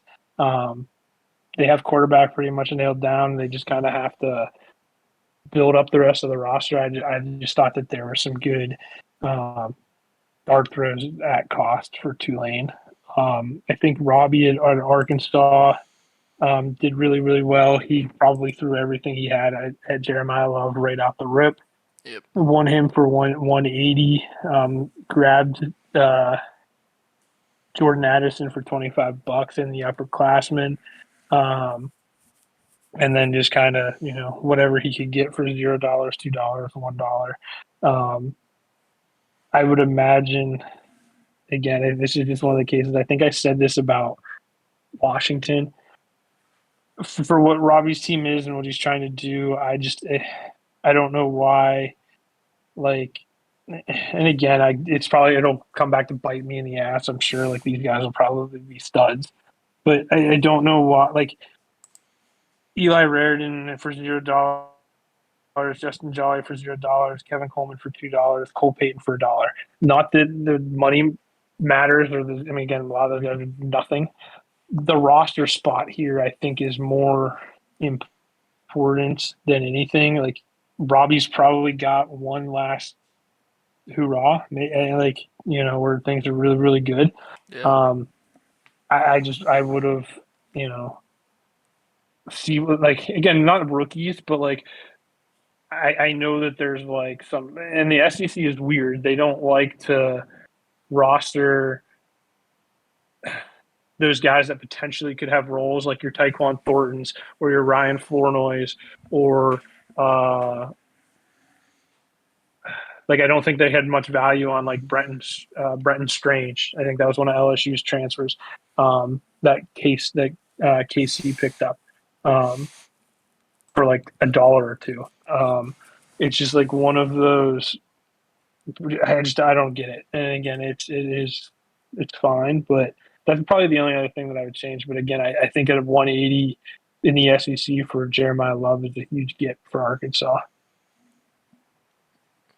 Yeah, I don't disagree. I think it fits their competitive team. The one that's a little more not different from his MO, but one that I'm not sure I'm like exactly thrilled with the approach is our pirate friend going all in on Love. He did grab Stowers and Deadman, but his team's a little light. I mean, he's got Drake May, Bucky Irving, Ashton Genty, and Love, but I don't love his wide receivers like I do in Arkansas. I thought Arkansas's got some better ones. And I saying that and looking at them, they're kind of iffy. They're not fantastic. Addison, They're but not bad. They're close. It's close. He's missing a couple pieces. Yeah, no, that's what I mean. Like when I led it off with saying that Jeremiah Love got won by some teams where like this could backfire. Um, mm, and it is what it is. I mean, it just you can't really do anything about it. But I think the thing with East Carolina is you have Drake May, who's going to be top tier the quarterbacks. Excuse me. GNT Love, um, Irving, so that's four, and then your Josh Downs should have a better than 128. He should be above that, and both he and Arkansas have him. So there's some things there. Quentin Johnson, and I think what's going to save East Carolina is the tight ends like Sam Laporta, Colston Loveland, Trey McBride, Eli Stowers. So I think that that's kind of what he's hoping for there. Kind of round out the roster. But again, just one of those situations where I talked about where the teams that got Love like don't like. I'm okay with going all in on Love, but like you need to have a solid 8 to where like Love's the piece that's like putting your 8 over the top. That's where that makes sense. It doesn't really make sense when you're doing where he's going to be your sixth piece or your seventh piece, or even if he's your eighth piece in your starting lineup. Because what'll happen, um, you know, yeah, when these guys start graduating, is like East Carolina's going to lose Laporta, they're going to lose uh, McBride. Trey McBride, and so then and again, you can't, when you do this, you can't redshirt Love. You got to play him. So you're going to burn that year if you don't win it. You're now 2 years into Love, and you have, a little bit of a hole. So it's just, I don't know. It was just interesting to see who actually went after Love. Um, I think Casey did better than I did, which is embarrassing. Um, and she was most excited about getting Eli Heidenreich, which Yeah. fucking dumb. Um, he he's from What a homer he's pick. from yeah, he's from well, it's not right up the street now because I live north of the city, but he's from my stopping grounds, not necessarily hers. But um, with him going to the Steelers and all that other stuff, she was thrilled about that. I don't really want to tell anybody what the proxy bid was on him, Oh but God. um, she was thrilled about getting him. The rest of the stuff, It's pretty good. Yeah. yeah, I mean the roster was like basically an open canvas. So I think some of the things where she slipped up, like uh, she dropped Damian Martinez at the transfer Oh. portal, Yeah. and then paid $6 to get him back. Oh, ouch. But at that point, I mean, I think, and that's what I told her. I was like, it doesn't matter. Like you have, I think she had like $25 left or something, and I was Yeah, like, you might as it well doesn't have him. fucking matter, Yeah. right? And I was like, if you want him back, like just bid on him. And so that's kind of what happened there at the end. But yeah, I know a lot of the guys. Um, I kind of gave her my list on some of them, so she got, like I said, Branch was on my short list. I think Hurst was on my short list. I can't remember much else, but I thought she did all right for the. And again, it's not her. She's been playing at Utah State for Couple a years. while, Yeah. so she did. But that's the one thing that I always kind of. She just buys a bunch of wide receivers. So we have to work on the Running running back backs side. because Utah State didn't have any running backs either. So we got to work on that. But she did all right. I'll say the last thing before we move to a minor is I've got to talk about the other Mendoza copy here. That was by far the highest. Oh, And my PTSD. Yeah, go ahead, please. yeah. Let's talk about it. Thank you. Go ahead. So the exercise was the first. There was obviously a big fight for upperclassmen quarterbacks. I think we had Texas A&M bid on Malik Willis copy that was available in SEC. We had Tyler Shuck available. And there just was this innate thirst. Mendoza went for 120, and then the second copy of Mendoza, I don't know if it was because it just languished on the board forever and there just wasn't much need to spend more, but Texas State and Texas A&M got into a bidding war where we had a $180 Mendoza copy. And I'm not sure I necessarily agree with I don't necessarily disagree with Texas A&M grabbing Mendoza because they only had Malik Willis and it's just a year and they'd be somewhat of a decent team next year, so I didn't mind laying the groundwork. Tyler Shuck would have been a much preferable option to maybe fit that team, but once he goes for $90, I think it's okay to bow out at that point. You might as well grab the extra year of Mendoza for a little bit more. But I don't know what happened with this interest in him, but the $186 Mendoza was wild to witness, and I don't know what Texas State's rationale was, but it kind of throws that team off its axis a bit because he's got Nix, Penix, and Mendoza now, and I don't think his team is super stellar to think like the QB thing is fixing it. Doesn't really have much of a running back group. Well, he's got Hampton and Marks. God, this would have been a better Love landing spot, to be honest. Yeah, most likely. Well, and this is my PTSD moment. I kind of not got in the middle of this, but I kind of got dragged into this little Oh, this love affair PTSD. with Mendoza. Um, I'm not sure what was going on with Texas State. I don't know if it was the plan from the beginning. I don't know if it was late start, whatever. But Texas State was one of the teams that um, in your spreadsheet was showing It's not having not any. not inactivity, but they weren't like they hadn't done anything that triggered the spreadsheet to show me that they were, Around. there Yeah. at the wheel.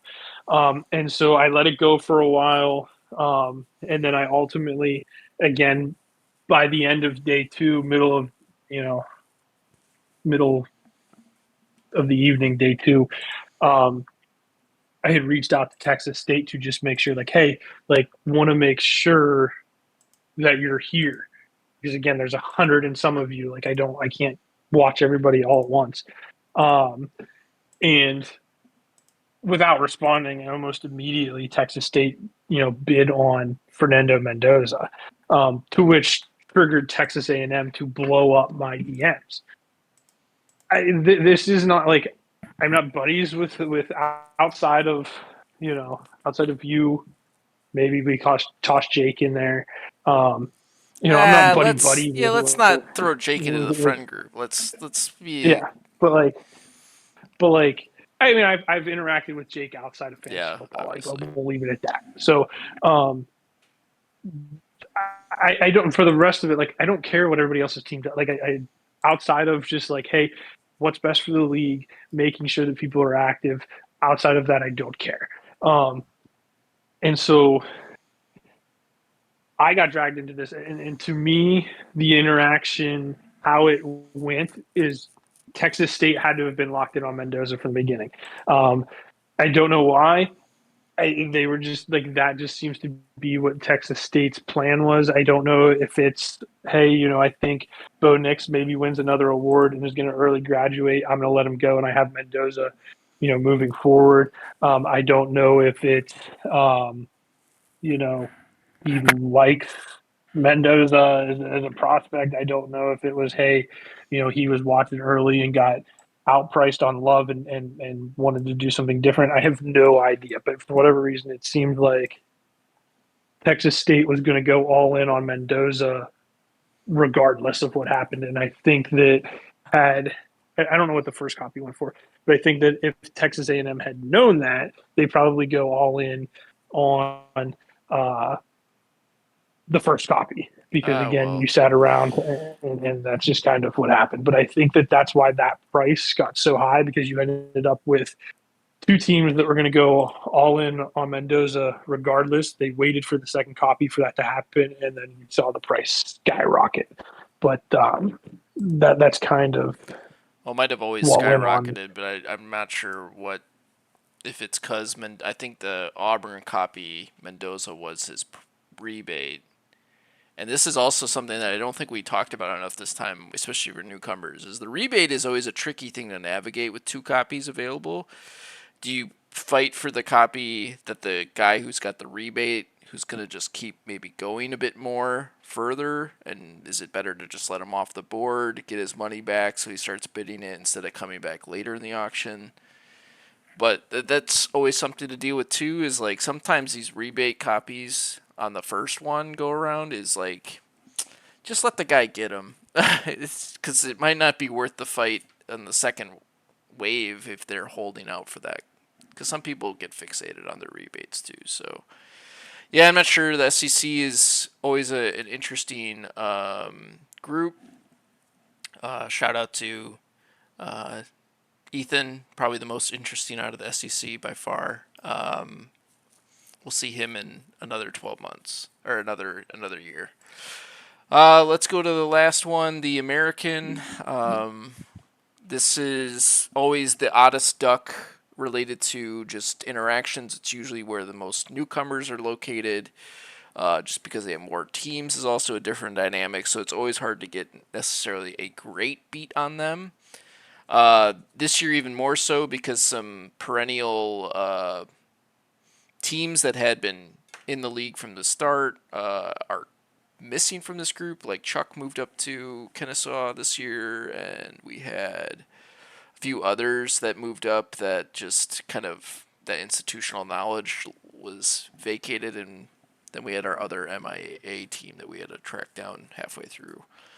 So I don't know if you have any beat on it. I don't really know what to make of this group. I don't know if anyone like jumped out at me. I thought Arkansas State, who's got probably Ryan's got probably the most, I think, handle on the format in this conference, did the best, and everyone else kind of slotted into mixed interpretations on what classes were best. Prices were kind of all over the place. Yeah, so it was just kind of a wild Um, card with American and minor. yeah, I mean, and the price point is kind of um, the biggest problem here is you'll see um, like I think Nevada had a lot of work cut out for them. The team is in terrible shape. We obviously know that going into this, and so I think that they had to just kind of throw as many things at the wall and see what stuck. So when you see like a Brennan Thompson for $29, it's not necessarily like oh this is like that's just the difference between the minor conference and the you know Power Five, where Brennan Thompson's probably close to free or $5 or something like that. So I think that makes it a little bit harder to rebuild. And so what you got to do is kind of do what Nevada did and just throw as many, spread your money as thin as possible and get as many pieces. So I like the fact that he's got, Mike Washington Jr.'s, Chris Bell, Skylar Bell, Ted Hurst, Savion Thomas, Patron Allen. I think that that's kind of a good start. Again, the only problem is he's got to hit on a couple of these guys, and so I think that he put himself in a spot to do that. It'll be interesting to see kind of how that plays out. USF also was a team that formerly ran by Dalton in Toledo. They had some Dalton somehow managed to get some halfway decent pieces, but didn't have really any That's running because we backs, and so built. that's what we That's were. because we bid for him in the past because the fucker didn't show up. Um, oh yeah, that's probably it. Um, but the team needed running backs, and so this was talking with USF about before the auction and during the auction, which is kind of how to navigate this. And I basically told him to leave Love alone.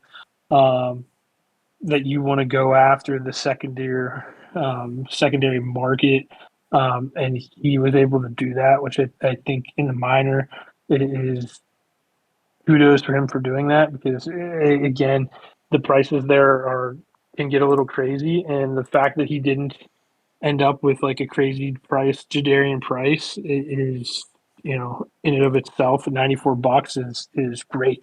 Jonah Coleman at 75 a little high end again. I think we had major conferences paying that price, and I'm okay with that. Um, the rest of it, I think he's probably a little bit more excited about uh, some of these guys like Matthew Hibner, some of these tight ends that he got for $0, $1. I think he's probably more excited about that than I am. But I think that again, just for what the team is, where it's at, he needed the running backs to get those guys. I think he executed that pretty well. Um, I think uh, Utah State was another new guy. Same deal. This was Casey's old team. Uh, this is one where you kind of talked about the Devi rebates. Um, just kind of dumb luck. Her selections probably made this possible because to get a $20 rebate in minor on Denzel Boston and uh, Bernard That's pretty fucking good. is huge. It's Yeah, huge. She kind of hit the tier of like where people weren't really crazy about, but these guys were good and have some value. So to be able to do that, he's another one that needed a running back. So he spent in the upperclassmen on Kyron Williams and Braylon Allen, which I think were two really good gets. Braylon Allen at $3 and minor, I think is huge. Um, but then to go Boston Bernard, um, Aller is kind of what he is. I don't love the Aller price, but No, but again, it's minor. You're gonna see yeah. some inflation. Again, I'm not crazy. Again, I'm not crazy about quarterbacks that aren't drafted in the first round. It's like I don't spend on backups. Like I'll just take a $0 bench warmer for my backup. If something happens to your quarterback, like having Drew Aller isn't going to save you. No. And then just kind of the depth shots here, like Randall Black, Thompson, Lance. Oh, I like Klubnik. all of those. Um, the Club Nick at 22 is again also. Um, there's a lot of money I spent. imagine that stuff at the end that you're paying and you're paying out of your ass because other people have money for, but it's kind of like it's maybe more prudent in minor. Like I'm sure the Boston price, the Bernard price was when people had more money and were like holding it or like maybe waiting for stuff, whereas that seemed to be like you get this first copy, put a high proxy, let it ride, people getting familiar with the format, and you walk out with like a lot of value because that the the Gurmy, and the Denzel price are pretty really amazing, especially when you factor in the rebate. Everything else though, I'm not super excited about. Yeah, but again, it's minor. Like the Kalen Black price of $25 is probably Kalen good Black's in the fine, realm yeah, of that's things. fine, Yeah. but So I mean, I like that Williams, Boston, Bernard, even the Bryce Lance for 15. I think that's fine. It's a little expensive, but again, it's minor. I think he's going to be useful, especially when you're considering that Chris Olave is, I think, due for a contract. So if he gets that in New Orleans or doesn't, um, that's Lance is got some play there. Um, and to be honest, like the Klubnik, 22 is way too much. But I think the Jets are going to have to try him at some point if they suck. So maybe you get lightning in a bottle there. I think Hawaii was one that did really well, just from start to finish in terms of upperclassmen and this. Like he added Wandell Robinson, Bijan Robinson, Jadarian Price. I think that's a hell of a haul in one off season. I didn't look to see what the roster it's entails. pretty good. Um, It's gonna be a good team this year. so that's a good step forward because actually, if you remember, Hawaii Was dog shit. was shit, and then we thought we were going to have Hawaii get turned around by Jacob Norsworthy or whatever the fucking uh, NCFF legends who's so good at the format there but couldn't figure it out here. He left this team in not great shape, and so um, kind of see that one get rebuilt is good there. I think Central Michigan is one of the few teams that bought Jeremiah Love where it made sense to Mm-hmm. buy Jeremiah Love. The rest of the class, I'm not crazy about. Kevin Coleman for $16, Caleb Douglas for 10. I would prefer. I mean, I guess he basically bought Miami's wide receivers, so he should have Throwing grabbed Chris dart, Bell yeah. too, but he didn't have the money. But I guess he's going to throw his darts and try to get the wide receiver 3 for Miami. Like that's not a bad idea to lock those two up. But I like Love going here. Um, I would have liked to see him, you know, again maybe not if Aller and Klubnik are going for 20 plus bucks. I'd have liked to see him uh, add a quarterback to the roster just on the off chance that Jackson Dart gets hurt with the concussion issues and you can redshirt him. They need to have a quarterback on the roster to do that. So right now they wouldn't be able to um, redshirt Dart if something happened medically. So Yeah, I would like to see a quarterback get thrown in there. But yeah, could I still loved could still do it, Love to but Central Michigan. yeah, that was Um, really good spot. To be honest, I think the you're right. It made a lot of sense to go there. The Ohio one, Angelo just that doesn't tends make any to sense. yeah just tends to do this with his team. Throws it at the top guy. I think he did that with Caleb Williams and Tetaroa McMillan last year. So it's just kind of is the mo. It's a really long way to build a team over time, where you kind of get one asset and one asset only, and again another $20 club nick afterwards. It's really tough to look at, but uh, yeah, I mean it'll make his team better, but I don't think it puts you in a real plan where you're going to be even better. Like I guess it starts building stuff, and maybe you can build on top of it, but it takes a long time, and especially in minor, to build one piece at a time, like one known piece at a time. So, Right. um, Yeah. It takes a minute.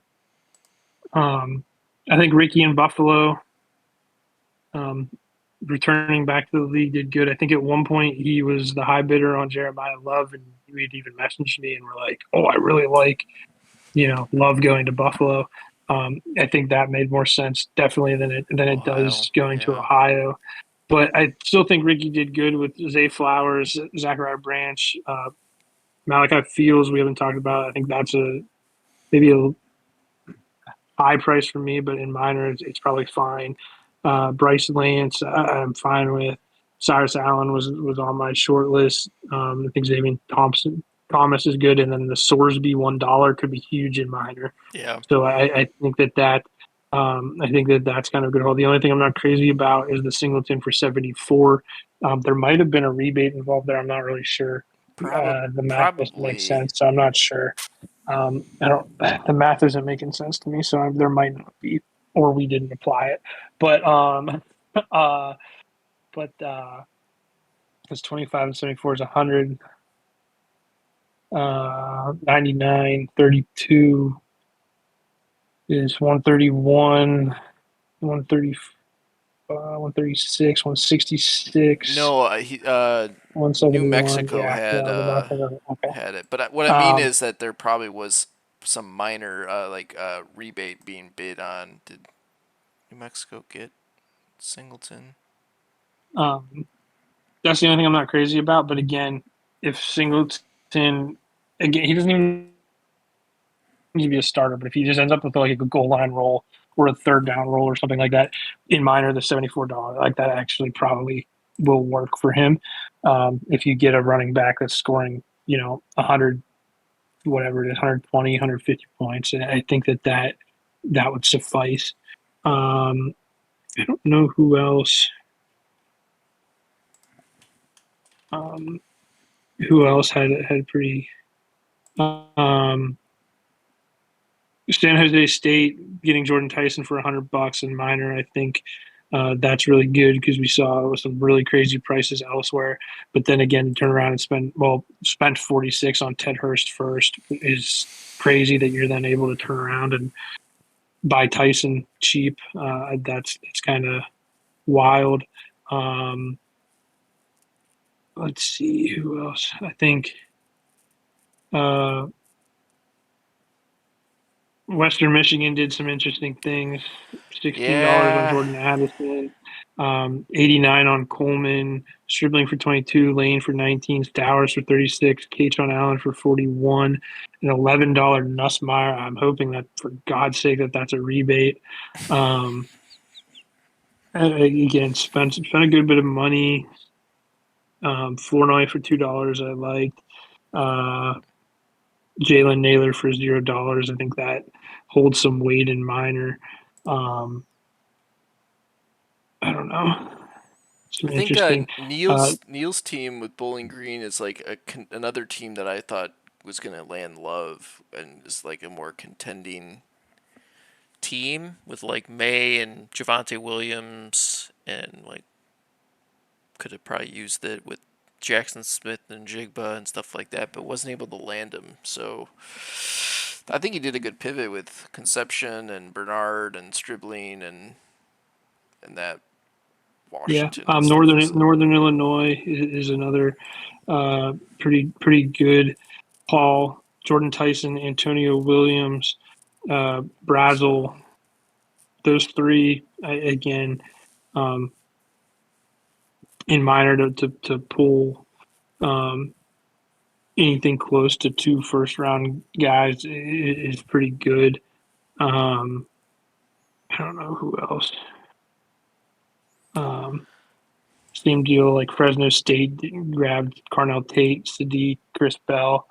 Um, again, He's on a pricing is a cruise, yeah. little high, but like I don't see anything wrong. Uh, with having a class like that. I think Wyoming's another one that did really. Like, Minor did. I had some really good. Mendoza for $100 is good. Boston for 50 is good in minor. The Skylar Bell's a little higher than what we see, but like landing in Buffalo is like an elite spot if he puts up points. Like Yep. Wyoming basically added three pieces, which could be pretty good. There is actually not too much in minor that like I hate. UNLV we probably need to talk about. UNLV probably set themselves up. Makai Lemon, Carson Beck, Ty Simpson, and Brandon Sorsby. Like that could be huge. The rest of this stuff I'm not crazy about. Randall for 25, whatever. But like the fact that he may have single handedly like knocked down the quarterback market, that gives him a ton of value in terms of transferring any of those guys if he can get a couple of them to hit. So I think that I don't know. Did we talk about Arkansas State? I mean, We he's the did, one yeah. that we kind of always talk about, but his haul. Simpson, Sadiq, Conception, Max Clare. I mean, to be honest, I mean, I'm not. I don't know that I'm like crazy about it. The Barian Brown for $1 is fucking hilarious. That was his Devi, but the fact that somebody put $1 on him just to make him pay $1 is so hilarious. Um, the Ty Simpson thing, I don't know. I think the Ty Simpson thing is just like he did the same thing last year with Jackson Dart and it worked. So like, why not try it again? I've kind of said my piece on Ty Simpson. Well, he's gonna have to pay. He's gonna have to pay to keep Drake May because Drake May won the in for his Right, and copy he's going to do one. that. Yeah, he'll He's pay. not gonna not do that. But I Um, mean, this kind of covers you in case, like, let's say he's got to pay anyway. Let's say May, like, uh, not say injury because then you just medical redshirt them, but like just isn't as good, and this at least covers you to say like, okay, maybe I don't want to pay $20 to keep Drake May next year. I only want to keep Ty Simpson or Jackson Dart, or lets him transfer Jackson Dart next year and lets him run a Simpson. But I don't yeah, I mind it. mean, It's a lot of value. yeah, but this is one. I don't know if Love makes sense here or not. Like I've been going back and forth. Um, Probably, I wouldn't hurt this yeah, team. yeah, but I mean, again, because you're talking about in minor, like he's going to lose George Pickens, and he probably there's only half of the George Pickens available in the league anyway, so he's got an advantage there that there's a player. I guess Jaden Reed is another good spot, so he's probably rolling out May, Achane Brown. Love would have been nice. And then, oh yeah, he's got neighbors, Puka, Pickens. Like I think that probably would have been a again better fit. But Probably could have um, gotten Price and felt pretty good about that too. yeah, something. That's what like I don't know. But again, I don't know if he necessarily needs to dip into the quarterback market. And I understand that he went for the value because he did the same thing with Dart last year. But again, like for you to need Ty Simpson to do anything in the next, I don't know, 2 3 years, you're gonna have like some like terrible things happening to the rest of your quarterbacks for that to even matter. So I don't know. It's just weird spending to me, but definitely a solid team. So Yeah, I don't know. I think that's probably probably it for everybody. this recap. But just to close out, we'll kind of give a set. So the auction is still open and available for people. It will go through till training camp.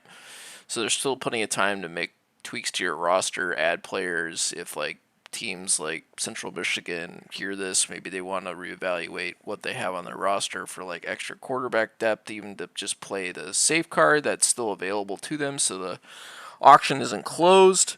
The other big thing we'll be gearing up here shortly is we will open up non-conference scheduling for teams. That'll be done through Discord, so we'll make sure that there's directions out for people, and you can start scheduling those select games to do over the course of the summer. But we're kind of hitting a lull of activity.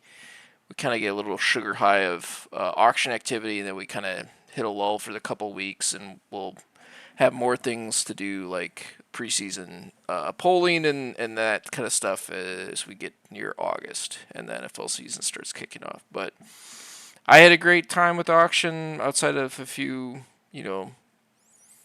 frustrating things to do with like tracking people down. But overall, I think went pretty smoothly. I was pretty pleased with a lot of people. We didn't have anything where like a newcomer threw down a lot of money and you're like, oh my gosh, what are we doing?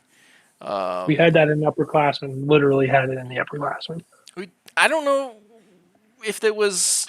I don't know if they loved the thought, but I think that there is some clear clear understanding of what they were doing in that respect for other reasons we won't bring up. But we I had fun. I think we're gonna have some hopefully tools in the future that'll make this experience a little bit easier to navigate and be better. We're gonna also work on this summer, trying to clean up the website to be more readable related to who's got red shirts, who's got other information, and try to have that on the website itself. So we'll continue to chug away at that. But hope everyone enjoyed the auction, and we'll see you all later. Appreciate it, Lou. You're welcome.